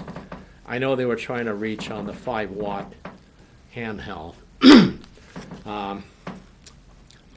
It's tough anyways. I mean, I'm not sure what the 100 watt would have done. I didn't get involved in that, but when the bullet starts to fly, the adrenaline starts pumping, they're gonna get on whatever they got to communicate with, so anyways, that's the issue. Chief Bob and Wendy Rice did this diagram here of the RF antenna locations, town of Ware. These are all the GPS locations. I think Bob got those. She put the map together. So the triangles, 4 of those triangles are the cell towers. And just happen to notice that they're on 77 and 114. Okay, that's where the traffic is. That's where people live. Okay, from a mobile standpoint. And then you look at this one here in the left-hand center, and that's, that's Toby Hill. And so if you look at the base station on Mine Hill, that's a little bit in the center. That's the green dot, but that's our base station. But it's also a cell tower as well. So an attempt has been to put these geographically around the town. Now, this happens to be a topography map of the town of Ware. This come off the state site called Granite. It's got a bunch of maps. This is just a very small piece of the town of Ware, because you couldn't see it if I had it all reduced. But this is basically the center, a little bit to the east of center. Mount William in the middle. If you see what Mine Hill is, in front of Mine Hill is Wallingford, and then in front of that is Mount Williams. So it'd be one thing if it was the tallest and the only hill in the town. It's not. And this is just a very small part of the town.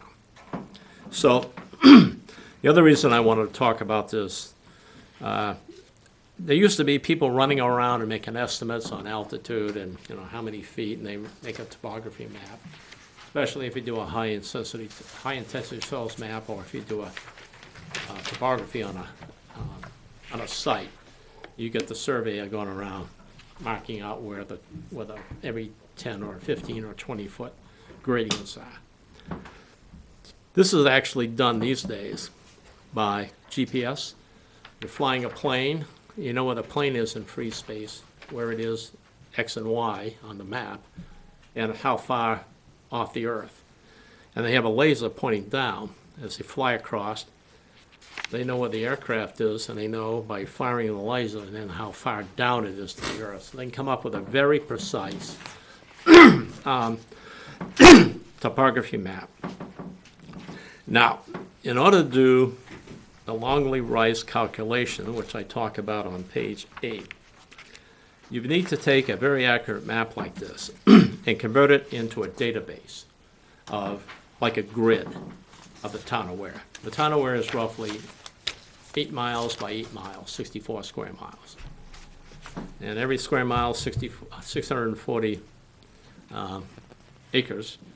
And every acre's got 43,560 square feet.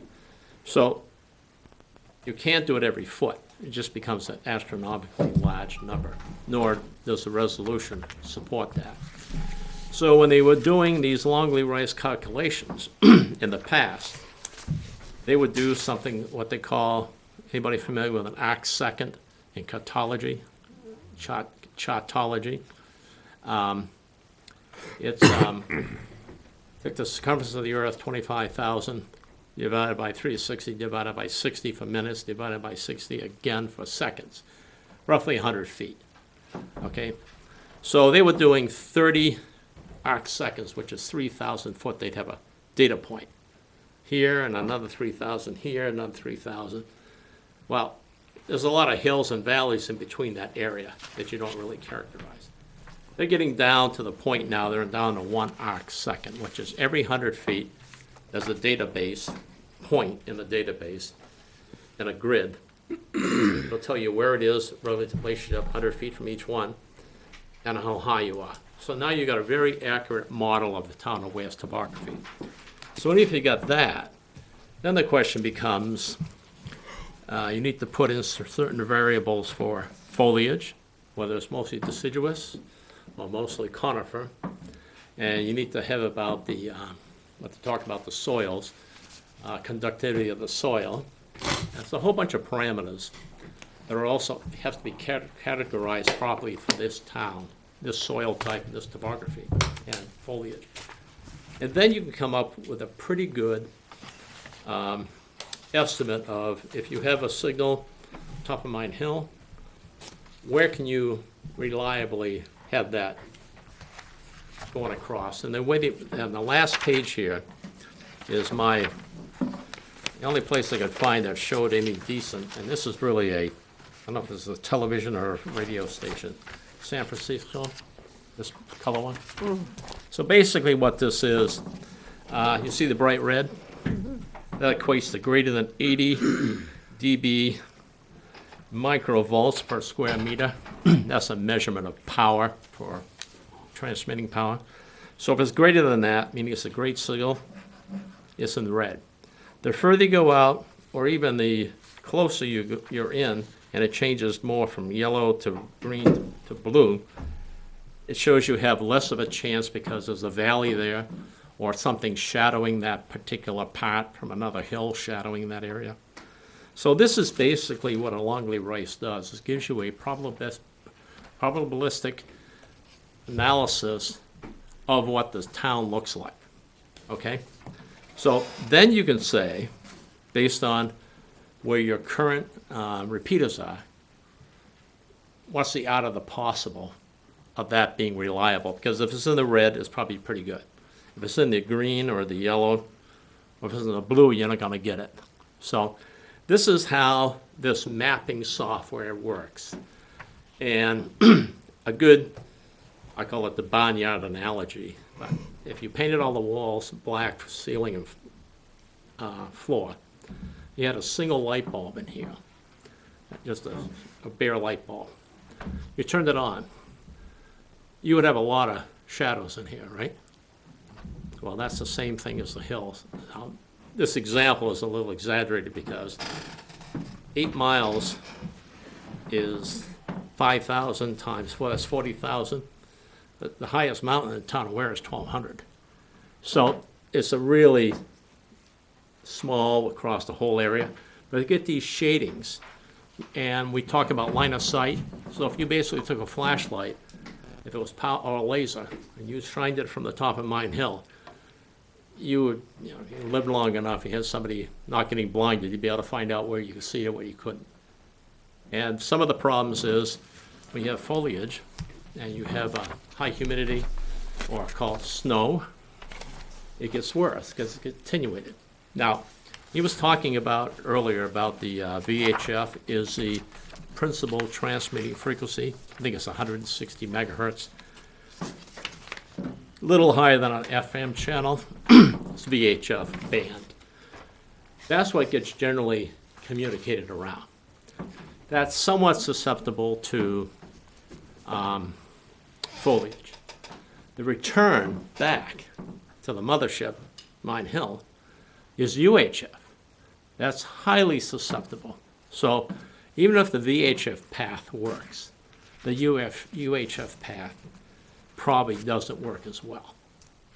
So that's some of the problems that we have when you have a repeater system. You can't be transmitting and receiving on the same frequency at the same time. That's why the FCC gives you a VHF and a UHF channel. So now, if we had excellent VHF coverage, which I don't think we do, not just to the not just from the 10 repeater sites, but if your only path, the weakest path was the UHF, the higher frequency, that's around I think that's around 450 megahertz, 3 times higher. You could do from the voter sites, voice over IP over the fiber, like a telephone connection, so that everything going back could be done on as good as telepathy, telephone. So there is some possible ways of fixing some of the communications here. But when he starts talking about simulcast, that's very expensive. And the reason for that is that you may be able to get away with one tower in the town of Ware called Mine Hill. You really need to place, these towers really need to be placed where you can basically see almost all the town of Ware to be effective, or you need another antenna. So if you do it with 3, which is possible, when you run this Longley Rice evaluation of the locations of these 3, now the reason it's so costly is that they have to be precisely timed on the transmission, which means whoever's speaking on the base station, they have to calculate the distance on that wire, the delay. So they're all communicating. You have to adjust the differences of the length of the cable or the medium which you get to all these towers from the voice, so that they all are transmitting precisely at the same time. Now, very expensive because you probably need a big tower to get the height. You may be able to get away with one of these with Mine Hill possibly. You may also, if you're going to go for the expense, get on-site generation, emergency power. So the communication doesn't go down when the snowstorm hits or power outage. It does get expensive. Now, I did look at the proposal that the police got from this company here, and I did call them up. And these people only do Longley Rice propagation. They basically do propagation studies for the most part. And they don't sell you anything as far as equipment. What they will do is help you, or they could actually do it. They could actually write the RFP, so you go solicit vendors to have this stuff done. So, and I'm not suggesting that Motorola's going to do a bad job either, but they're doing it to sell you something, okay? Now, when they say it's free, well, nothing's really free because they're going to offset $25,000 somehow. So I don't really care how it's done. I think it's important, before we even consider spending any money, to have some form of an analysis done to see what the town of Ware requirement really is before you can have an educated conversation with anybody. So, any question on this? I know you guys, I spent, out of my 37 years, I spent 32 years in acoustic and RF propagation. So, I never personally did a Longley Rice calculation because out of 1,000 engineers in my division that we used to do $1 billion a year, we probably had 3 guys that would do it. But they were the experts, and nobody else we would trust doing it. That's all they did. These are really eggheads, if you will. This guy in this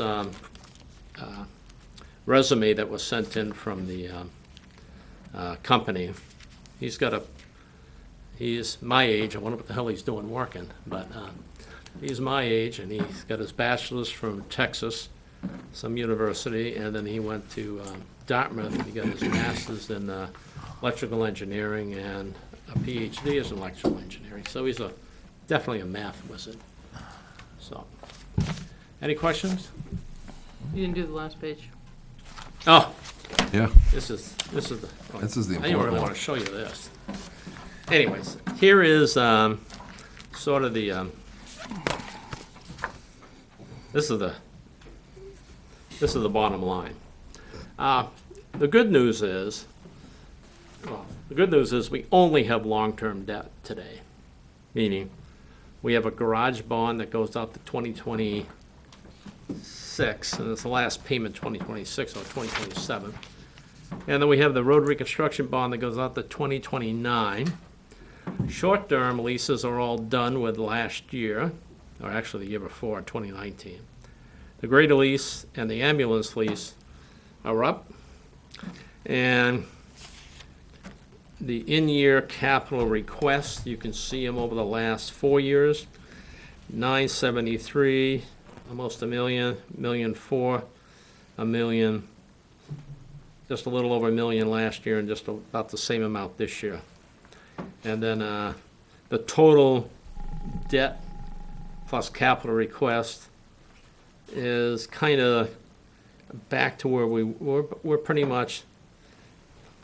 2019 and 2018 were a little less. And offsetting revenues were down because I believe the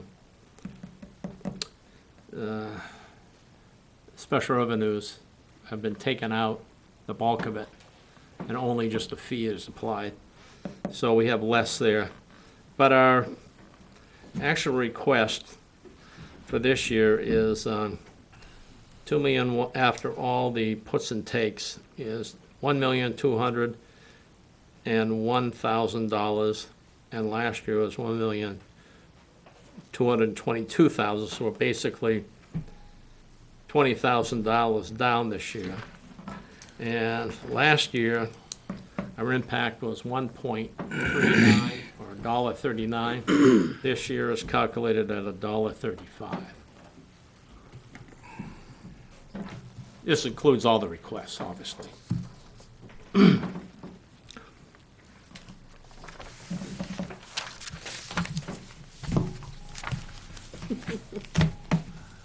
It's only money.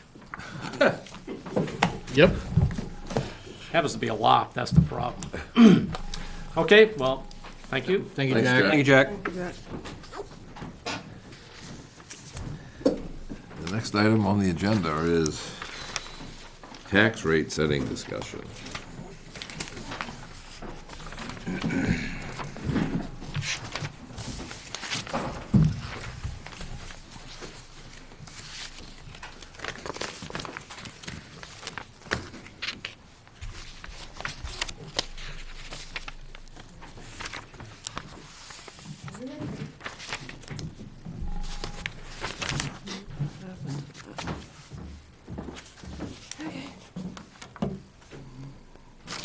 So, in front of you, you have the 2020 tax rate setting projections. So on page 2, it shows you all the warrant articles that were submitted to the voters and what the outcome was, whether they accepted it and passed it or they failed it. So with all the voter-approved warrant articles, the proposed budget was going to be $7,955,192, with offsetting revenues of $3,565,269, which leaves $4,617,373 to be raised by taxation, which is about $5.19 for the town portion. So if you go back to the first page, our 2019 fund balance was $1,594,972. So that's the amount of money you have to use to offset the taxes. In the first column, it is your 2019 tax rate. So the town portion in 2019 was $4.43. The schools was $15.97. The state school was $2.13, and the county portion was $1.18. So the total tax rate for 2019 was $23.71. So according to the voters, the outcome would be scenario A.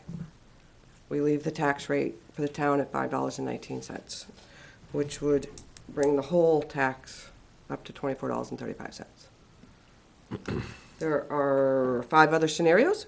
Scenario B, we use $150,000 of our fund balance to offset the taxes. Brings the town's portion down to $5.02. However, the total tax is still higher. It's at $24.18. Scenario C, you're using $350,000 of your unreserved fund balance. It brings the total tax to $23.95. Now, I just want to make note of column C because that's 5% retainage. That is what the DRA would like us to keep as a minimum. However, you are the governing body. What did we have last year? We had 4.67% left. Thank you. With that said, after living through 2019, we did it. We did it with 1,100,000. I was really nervous about our cash flow this year with low revenues, but we did it. We survived on a low fund balance. I mean, expenses were cut down towards this end of the year. The department heads have finally got the green light to start purchasing again, but I was shocked. We did it. But we don't know where we're gonna end up either. We don't. Especially with the meals and rooms tax being down and Right. Yep. roads being down and stuff like that, so we don't know where we're gonna end up next year. No, our revenues for meals and rooms surprisingly went up from our estimated revenue. I was shocked on that one, but the highway did go down a little bit. Okay. I think it And then was you've about lost 3,000. the common ground. Yep, We've lost the 200,000 Yeah. over the 2 years, yeah. but I was really proud of this town. for And you don't know, pandemic could Right. really change things for Could the really next, change things, yeah. yeah. It's, yeah. crystal ball. I would not want to go below that amount, because it was Below tight. 5. It was very tight. Well, the 1.13, it was really tight this year. We did it. I'm very proud of everyone, but it was tight. A lot of nail biting. So then there's other scenarios. There's scenario D, which brings us down to a 4.59% retainage. That's using $450,000 of our fund balance, brings the tax rate to 23.84. To bring the tax rate to exactly what it was last year, you're gonna have to use $565,000 of your fund balance. And it only leaves us 4.13% retainage. So you got 0. Can you just, 567. I like the bottom part of this, just so you can, there's been discussion about return money and. Yeah, so of course you've heard that the Ware School District and John just Stark School Regional returned fund balance to the taxpayers, and they graciously did that. So what I was looking at it today, I wanted to see how much of their net assessment they were able to give back. So Ware School District, their net assessment is $15 million a year, so they gave back $789,000. Love it. It's 5% of their net assessment. John Stark, with a budget of $13,500,000, gave back $418,000. That makes up 3.09% of their net assessment. So if we did scenario D, that's giving back 10.25% of our net assessment. I mean, what they gave back is great, appreciate it, and it looks like a lot of money, but when their budget is $16,700,000. Yeah, a whole lot. A weekly payroll, maybe 2. Yeah. So just keep that in mind. We have to raise all the money here in this office. So when we're short on cash, we still owe the schools their portion. So it's all about cash flow. The schools don't collect taxes, we do. So we have to have the money in our account. Cover their bills, to cover our bills. Suggestions? Get the ball rolling. I'll put it out there. I mean, we gotta start somewhere. You know, with the unknown looming out there, as far as the pandemic, where it's gonna go over the winter, what restrictions could be put in place, et cetera. I think we've done very well. I think every department head has done very well, as far as managing their budgets and trying to be conservative as much as they can and buying only what they need. But I on a normal year, I would feel confident at that C column, but this is not a normal year, so I would feel more confident, and I'm going to form as a motion that that we use column B with a 5.8% retainage.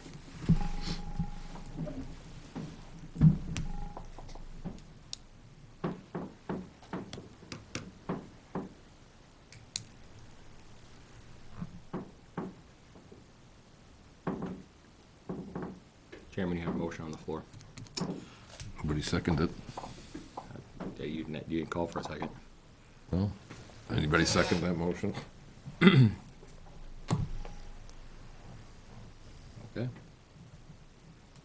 Nobody second it? Okay. What's the rest of the board? Does anybody else on the board have an opinion? The minimum DRA recommendation is 5%, yes. That's what their recommendation is. The minimum. Yep. Yeah, it's Dead man. Well, 5 to 17. they've done less, but yes, that's what they'd like to see it at, between 5 to 7. And we survived at 4.67, but just. Yep, Barely. barely. The TAM paperwork was started. I'd make a motion for C, 5% retainage. Anybody second? I'm concerned, I only. mean, is there a for the- second for discussion? And you want to second it for discussion? Second it. Okay, second for discussion. Go ahead, Sherry. I'm just concerned that if we bring it up, that the people that aren't working, the families that don't have two incomes anymore, are gonna have a hard time paying their taxes, that's all. Bring it up from what, from No, the, to take it up to the next step, to the 5.8%. so comparing B versus C. See, yeah, I say it's gotta be one or the other, but I'm just concerned about putting it all the way to, if, to be, I agree. The reason why I'd go with 5 is one, DRA recommendation, but two, I drive the roads every morning. I drive the roads every night. There's less and less cars commuting. Granted, there are going to be people working from home, but there's going to be more and more people, especially now that schools are going to remote, that are going to be unable to work and they're going to be on unemployment. And I'm concerned about taxes coming in. I can see Ricky's point too, though, because we don't know what's gonna happen next year. But I mean, that's, here's the other part, is to go with John. If we don't get the money back from fuel taxes, which we get a share of that with the road stuff. People aren't working like they were, but we also have to offset, if you stay with one of the others, you possibly will raise the taxes that they may not be able to afford. So, and to go lower, like we just squeaked by. And now the pandemic is still with us, and who knows, it's starting to come back up again. We know So what who we're knows getting what's- into right yeah. now. So now it's a Last no. time at 4.67, we had no idea. We had already said it prior to that, so I think to stay with what the DRA says, and to give money back, to put, the 350,000 back into the offset taxes. yeah, that's giving almost 8% back. Yeah, but I think, Which I think is, personally, I think is too much. I understand everybody's. what do you mean point by of view. 8, where are we giving 8%? At the bottom. Bottom, we would. 7.8%. Scenario C Yep. is 7.8% Right, so, compared to the almost 8% above with the two schools. for the two schools. I mean, 'Cause we're looking at $4 million. right, I They're just, looking at, Well, I think 28. the C is the one that makes the most sense for us, as far as We have way too many variables this year. We have COVID, which is the big one. We got less fuel taxes. We also have a new presidency, possibly coming in. I just, That could drastically affect the economy. Well, I think the other part is what are the state revenues gonna be, which also, we get some of that back to schools and other things. I just think that I would rather have a little bit to be able to pay than not have it at all. Because if people can't, Maybe we can go in between, halfway in between something, I don't know. like 200 or 2 1/4.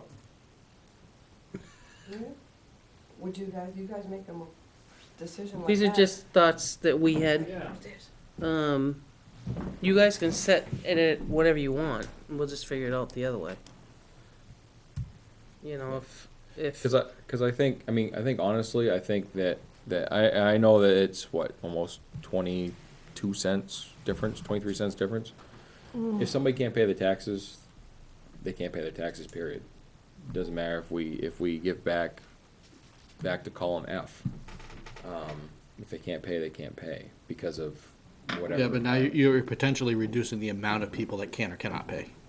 Yeah. Because now I get your you've point. now and you've increased their property tax. I think C is way too low, personally.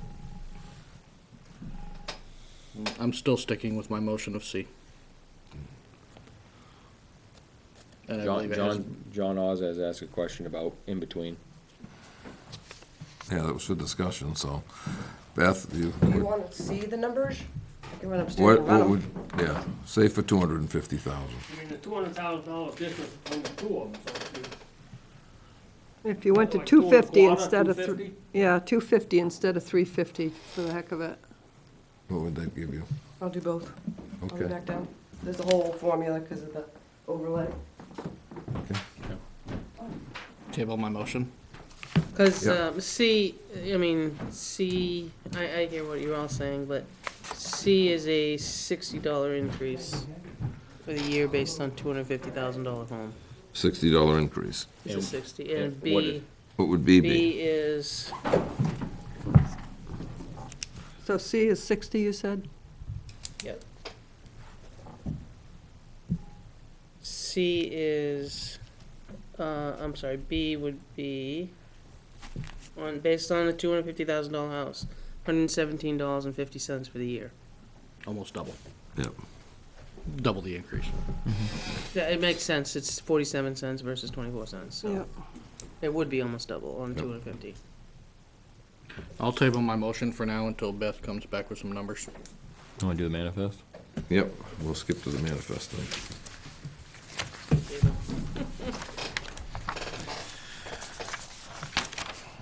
So order the treasurer to sign the payroll and accounts payable checks dated November 19th, 2020, to include the following manifest. Payroll manifest, $67,384.90. It's the weekly payroll and accounts payable manifest for $31,000.28, for a total of $98,385.18. Second. All those in favor? Aye.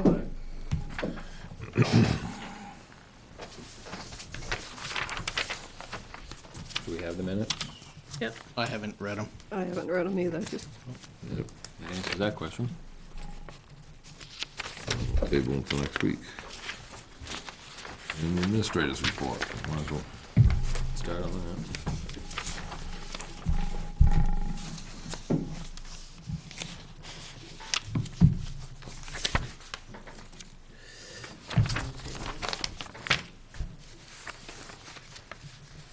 Not much has changed.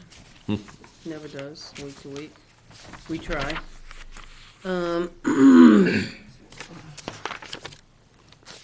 Most took care of R&R tonight. Parks and Rec you're gonna see at the end of the month. Tax rate setting you're gonna do tonight. Budget presentation next week, you're gonna see DPW do all four, which is highway, transfer, water, and sewer. Bob Richards also came to the table. He had come to us before, wanting to discuss, he is now taking over the forest fires. Wardens. Right, so he will do the forest fire budget, so at that point, he would like to discuss, at that point. So he wants to be on next week as well. CIP will finish up this week, actually, with finance on Wednesday. And then as any of you notice, I swapped Fridays. I'm here Fridays and not on Tuesdays. I did touch base with the kid that's doing the signs for the gazebo as well, and his response to me was he had to wait for the aluminum, and he said he would have them done in the next couple of days. He got the aluminum in today. So we should see the signs up at Banks and Schmidt as well as the gazebo. Hopefully, I just have to have DPW put them up, so you should see them. I'm hoping we can get them up at the end of the week if he's gonna get into them in a couple of days. And I hear Beth coming back. Yeah, I could hear, I didn't have anything more than that. The only thing I would offer is, Beth, is that public or non-public? No name, so, We can talk about it publicly. yeah, it's just in You general. wanna stay and we can talk about that after? Sure. Okay. It's to do with the Department of Labor visit. Okay. So okay, we'll Beth go is back, we'll go back to Beth. I forgot my steps in. So if you use $225,000 of the fund balance, your total tax rate will be $24.09. And if you use $250,000 of your fund balance, your total tax rate's gonna be $24.06. Not much difference. Is there a percentage on those or no? Percentage retainage? Yes, let's go with that one. So, which one was this? The $225,000 usage of fund balance leaves us a retainage of 5.5.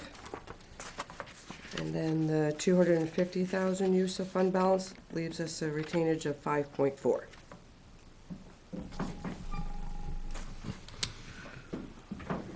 I'm gonna reinstate my motion for C. Do we have a second? Sherry, you still on? 5%? Yeah, 5%, yes. Yes. Do you have a second? Okay, all those in favor? Yes. Yes. Yes. John? No. No. No, I like that 225 number. I did, that was good. But it's water under the bridge now. So it was 3 what? 3, 3 to 2. 3 to 2. And it's for C, 5%. 5% retainage. So thanks for running upstairs. Get your steps in, right? Chairman, may I ask about just a question? Did these tables at the top reflect the school return money? What table's at the top? Well, what you use to calculate here, does that reflect? No, this when piece we of use, so the school is allowed to use fund balance to offset their appropriations, which comes in their net assessment. The town, when we use our fund balance, it's just to offset the town's portion. The school's already done that on their side by reducing their appropriations. So the school line up here already takes this into Yes, absolutely. Okay, Yep. Thank you. Yep.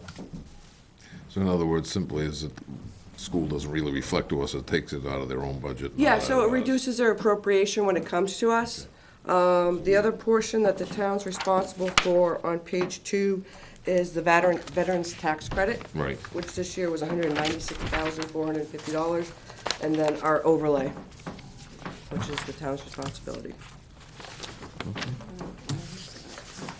And before I sit down though, since we're working on budgets, I know we didn't, usually the Board of Selectmen sets the diesel and unleaded fuel estimated per gallon price. So the department heads have estimated what their usage is gonna be, but we need you guys to set the rate. I thought we did that. I thought we already did that. No, we That did. was for heating and We did the heating. propane. Oh, Yes, that's right. this is for on-road. This is for the On-road. road fuels.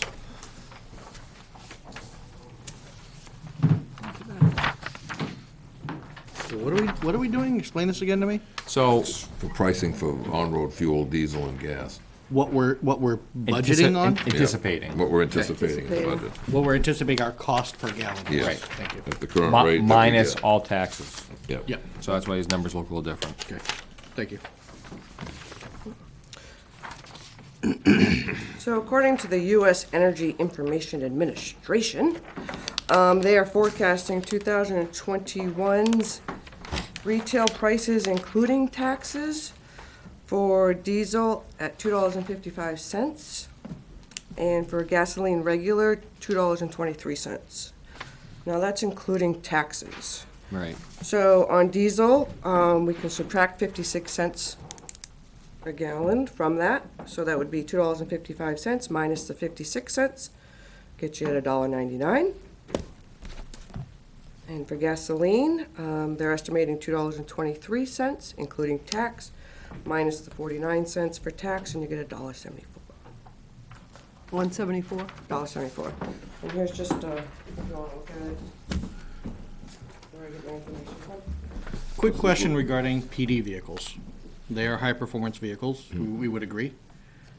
The 174, is that 87? What's the octane rate? 87. Okay. How is that affecting those vehicles? So last night, they're still using the additive.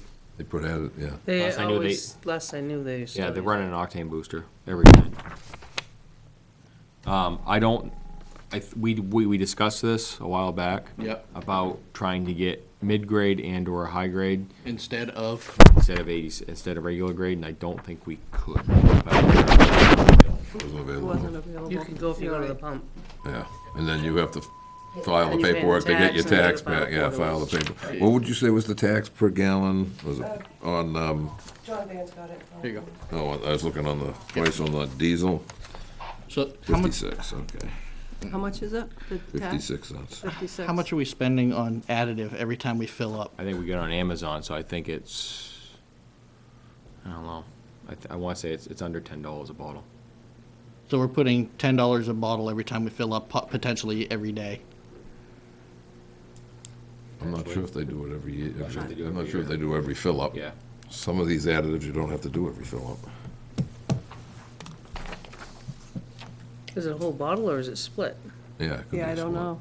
Because I have to put additive in every fill up, For, the diesel. Yeah, but you. well, have for the to swap. diesel, I understand, but I'm talking about for But gasoline we engines. put 3 ounces to 36 gallons. Yeah, but you're talking like power service or something like that. I'm talking about like $6 a bottle. octane booster, basically. Oh, I thought I had an octane booster. I think, like I said, I Ever know see 'em that go was, down the that was road? a solution given to us by I've seen you driving, Naomi. the dealer, was to put that in, because they experimented with trying some higher grade, and they were having extended cranks. Yep. If they didn't use the treatment, but we haven't heard anything since they've been using the treatment. And we cannot get a higher octane in our gas pumps. I believe we cannot, and that was part of the reason Yeah. why Not we available. went that route. Is that something we can revisit and ask again?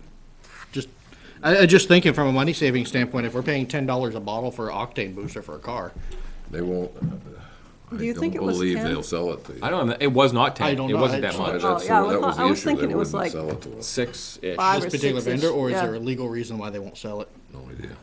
I think it's because, I think it's municipal bid, honestly. It's on the municipal bid. Okay. Yeah.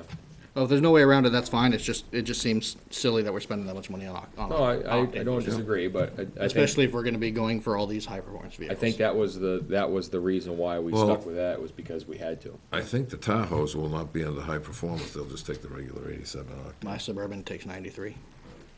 The newer ones take the, My Suburban's 1 year, well, yeah, it's a 2009. I got a 2010, takes Yeah. 87 Naomi, do you octane, remember what the tax right out of the pump, so it says right was on on the it. gasoline? So, It went away. Oh, that's fine. Like I said, I just wanted to bring it up because Single vehicle, motor vehicle accident, possible 2 patients. Bye. No, I'll stay. Okay.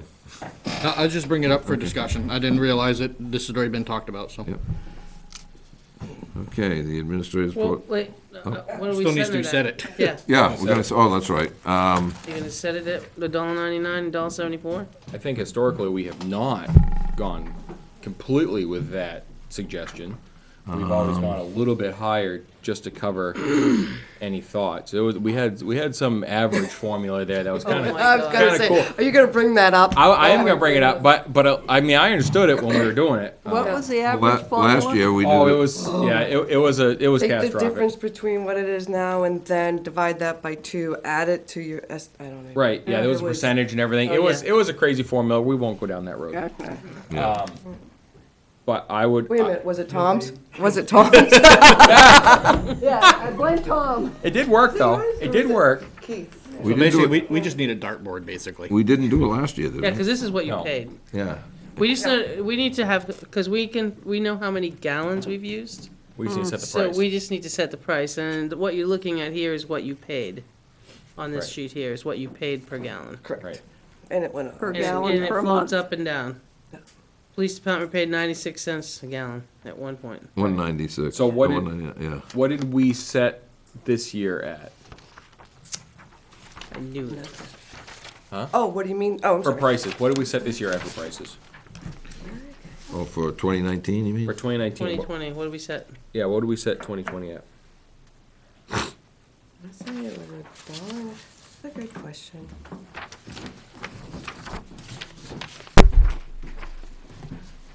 Last year, April's so different on PD transfer and Because they didn't Fire drive unleaded. much in April. The cars were parked. Okay.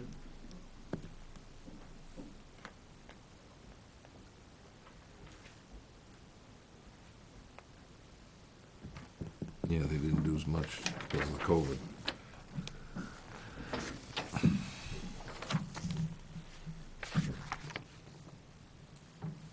Do you have last year's? I don't know. No, I don't, I was just trying to figure it out off a budget sheet.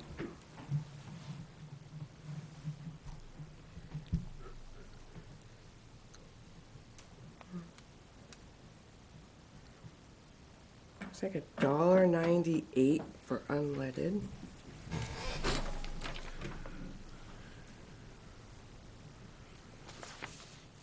$2.07 for diesel. 207 and $1.98. Yeah, $2.07 for diesel, $1.98 for unleaded.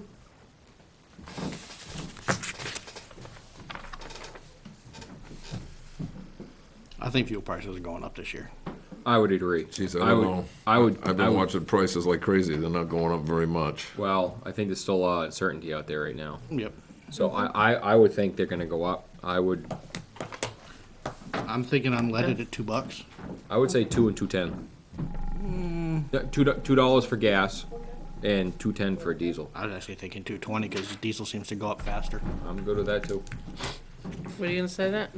I mean, John and I are pretty much consensus. Well, is somebody gonna make a motion instead of the discussion? Yeah. So, I guess. I'll make a motion that we set the gasoline rate at $2 a gallon and diesel at $2.15 Okay. a gallon. That was 2.15? 215? Yes. Okay. I'll second it. Any discussion? Figure split the middle. John? You good with that? It's gonna go up, just don't know how much. Yeah, okay.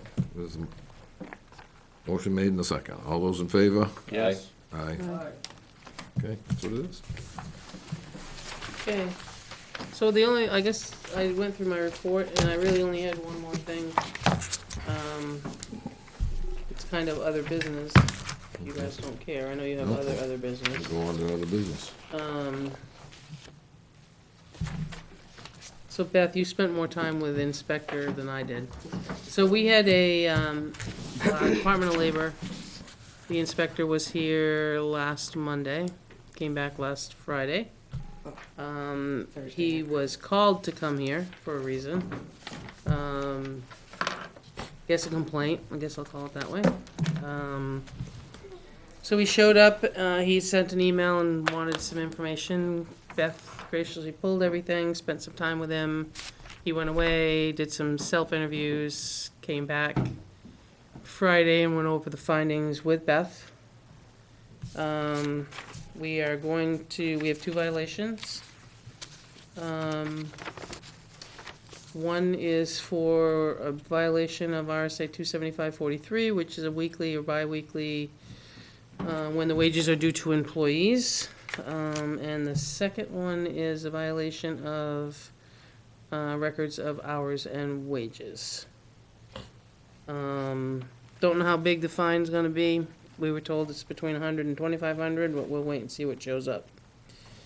Basically, we had an employee, we paid one employee late. After the regular, Okay, so we had a. well, I was Not trying, paying employee okay, go ahead. So we had a new hire, in the mill right when COVID started. So we had a new hire right when COVID started. This employee worked somewhere else as well, full-time. So the first week, there was the uniforms, try-on, and a little bit of training. So this employee didn't submit a timesheet for that week. This employee added it to the next week's timesheet. So we didn't pay that employee for the previous week's time because we didn't receive the timesheet till the following week. So we were late paying him. Them, the person, employee. The gender neutral version of Yes, the thank you. last sheet. Right. And the second one was? The second one was, well, there was 2 scenarios. So when there's a callback, sometimes the employee will put in the time that they returned to their employer, but they don't need to put in the time they left because they're automatically getting paid for a certain number of hours. we need to know, and it has to be documented, when they come to work, when they leave work. So no matter how I pay them, we need to see it documented, the actual hours they worked. So it doesn't matter that they were here for 15 minutes. Nope, we need time in and time out. So they might have still only need a worked time 15 minutes, punch. but I'm still gonna pay them X. Okay. Might be But we a need the in and out. 3-hour callback, 2-hour callback, 4-hour callback. matter. Doesn't It matter. still has to have an in and an out regardless, and then we can make the notation of, 4-hour minimum the or whatever it is. 3-hour, 2-hour, 3-hour minimum per whatever Got it. policy. Yeah, but we need So- to know when the employee is working. Right. We can't We just pay take Does a that also minimum. include salary employees? No, it was hourly. Just hourly? Okay. Naomi, you just said whether they have 2-hour callback, 3-hour 3-hour, or callback, 4-hour. Aren't all the callbacks the same? No. No. Why not? Some of it's Well, I due to think she collective means is how bargaining, much time they some of it's- spend on the callback, not how much they're getting paid for it, how much They they're get actually paid- spending. How many on it. hours? For Yeah. instance, I know in one instance, you get I'm subject to that, I get a 3-hour callback. So say tomorrow morning I gotta be there at 5 AM. That includes, my time and travel time, I get paid for that, and then my time there is 3 hours. Now, if something else happens within that time, I'm still subject to the same pay. If not, I can go there 20 minutes, done, walk out the door and leave, and I Well, get 3 no. hours. But that's by rules. Yeah, but that's not the question. She just said 2 hours, 3 hours. I think she was using that as an example, Yeah. whether they're here for 3, Some 2, of or them may 15 be minutes. agreement. Mine happens to be, that's the way it's Okay, written, 3 3 hours. hours. Some of Okay. them are 2 hours. Yeah. Minimum, I think, by the labor Two. law is 2 hours, minimum, where they don't have anything else. Yeah. Some of them by contract, we have a collective bargaining, 4 hours. So, So I wanted you to all know, so when we, Was the first one lack of posting? Is that what that was, the pay week? They didn't submit a and time turn sheet. their Didn't- pay- didn't submit a pay time slip sheet. there was in, no uh, timesheet no, the first week, same- it Okay. got I added to got the it, I second got it. week. All right, And we yeah. pay weekly, not Yes, bi-weekly. that's right. Yeah. Yes, we do. So just That's what it an is, Ben. overall, Do we know when those are going to hit, the fines? the fun, I don't know, you'll see it in your weekly.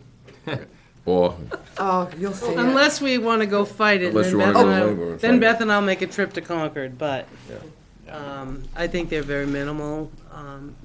It's a process we went through, but, Yeah. see how they look at it. yeah, we'll see how they view it. You were nice to the person, weren't you? Very nice. She was very nice. So that's all I have that actually needs, Beth. I do know there was, under other business and correspondence, we probably should have a discussion in regards to the email that you got in regards to the software and the noise.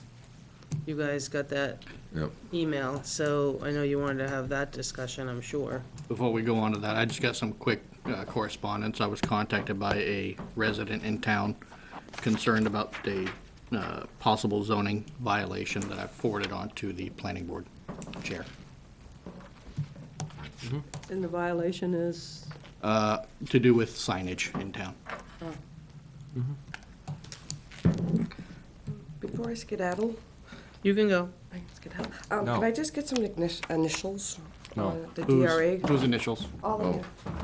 Oh, I So- don't submit this is for my own record, because it's all done through a portal. You guys agreed?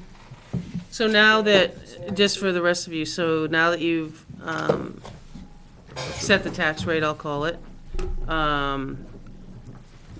there's a process still that has to be followed, and your involvement is still pretty Sign. timely. Sign that one. So basically, Beth will input that to the portal tomorrow. DRA reviews it, gets it back to us. From there, it goes to assessing. Assessing has to probably spend a couple of days getting everything together, and then the warrant gets sent. The warrant gets printed, and then I need your signatures. I'm gonna sign it. The warrant needs signing by you guys. I need at least 3 of you. So as soon as we're ready, I'd like to grab the 3 fastest ones we can, because then we can start printing bills and getting them out of here, because, not to burst your bubble, but they're probably gonna be due about the 23rd of December. Merry Christmas, give us tax money. I'm just saying, it's 30 days are in November. By the time we get them out next week, you got Thanksgiving next week. We're gonna do our best to pull it all together and send them out as fast as we can, but it's still timely. Okay. So. Thank you, Beth, for everything. Thank you. Have a good night. We had something else to do? Other correspondence? No, are you gonna talk about the email What, with the, with the noise? Southware. we talked about that quite a bit. I don't know. Well, you guys got an email this week, that's all. Yeah. Just asking what you wanna do. I don't know, I think, imagine Chris has been involved. Chris, yeah, he knows about it. Okay. Chris and the PD are involved. They're involved. Because John and I had a conversation today as to what do you do? You No, know, well, earlier the thing is, if it's an unreasonable hour, then there's legal action unless we pass some noise Well, on it. and John and I had this discussion because why, if there's a state law about disturbing the peace, why aren't we using that? Distribute it. So to be upfront, we are talking about an email that the board received about a noise complaint in Southware and the Twin Bridge Road area. Yeah. And Naomi, I asked the chief tonight Yep. why, Mm-hmm. and he said, well, he says the complaint, person making the complaint would have to file a complaint form, it would have to go before a judge, and the judge is gonna say what's reasonable. Yeah. Right It's right all now, interpretation. yeah, reasonable is, Interpretation. yeah, one person's, Well, yeah, I mean, they'd have to sign a formal complaint, criminal complaints charging disorderly conduct, and then it depends on what's reasonable. And But this is done like at 8 o'clock at night, right? that's, 8 o'clock at It's night, a which- couple of nights, it what was, the it was chief told 7 me, o'clock. The chief said was not unreasonable. Because 7 o'clock was on voting night and 7 o'clock was on the eve of Veterans Day, or was it Veterans Day? it was the Marine Corps birthday, Okay, all right. the 10th. So I think it's, I understand the concern, but it is illegal, it is a legal use of a legal product. We don't have, I don't feel that we have the right No. or justification to prohibit the use of a legal product in town. Nope. I understand the concerns with noise, and I certainly understand that if it's after a reasonable hour, but the question is, what's the legal definition of a reasonable hour? And we, There isn't one. and we have, we don't have the right to determine what that is. unless, you know, there's a town ordinance for unreasonable noise. With certain factors. I thought there's it not used to much- be like 11 o'clock 10, 11 o'clock. at night. Can be. I mean, But it all goes back to the complainant needs to file a written report with the police department and be willing to go to court. And swear to it, never go to Yeah. court.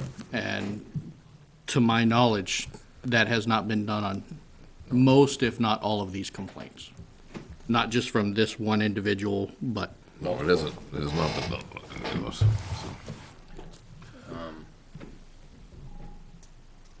You have something else, right? I had a question, yeah, the public hearing announcement. Are those numbers driven by data that we received? The actual changes? No, the changes in the residents, the numbers? Yeah, the so numbers. back this Those summer, are, those are just from. well, back in the this summer, we talked about increasing the non-resident. Mhm. And it was a comment was made regarding increasing it is because it was taking away from residents' seats. So we were gonna look So at. what we were gonna do is we tabled it till October 1st. October 1st, the park was still open. So we felt it would be better, I think we talked about it, if we did the entire season to see where it laid. So Beth pulled together the numbers for the season, shared them with Parks and Rec, who went over it first, rightfully so, it's their information. Then they're gonna meet with us anyway on the 30th for their budget, so why not talk about it at the same So time? they have the data. But they have the data, I mean, Beth can they, also they forward have to you. what data is available. Yep. Right. For foot traffic and everything else, right? For some traffic, yes. It's better explained. We don't have, like, how many are repeat visitors versus how many are not repeat visitors versus unique visitors. We just have, this many single-day passes were sold. We don't know how many those are repeats. We Do we know have, if they were sold resident or non-resident? yep, so Yeah, we do have that. Yeah, we do. well, not necessarily, because we also have the issue of If you have a pass, you're just being waived through, which is a procedural error that's going to be corrected on the next If you have a next year. pass, meaning, Right, if you've already bought your seasonal pass, Season pass. you're not included for the day. Correct. You're just waived You just through. wave through. So Well, that, the only ones that's who a, get that's a seasonal metric passes. issue that needs to Yeah, be, that they're residents. going to correct. residents, Right. so. Right, but they still need to account for them if Yep. you're Correct. talking about not for But I was capacity. looking at more like the non-residents is what we're looking at. Non-residents information is on there, yes. Yep. Okay.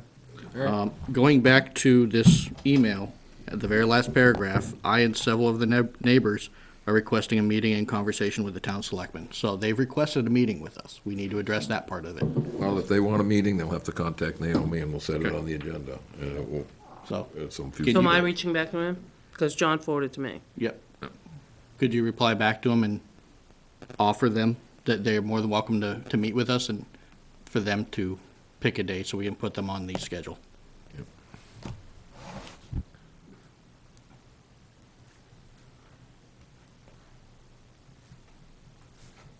Okay.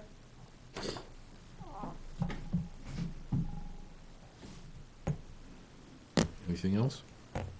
Nope, I don't need what I thought we needed. I'm all set. All set? You have anything? That's Make a it. motion, we adjourn. Second? All those in favor? Aye. Good night, everybody.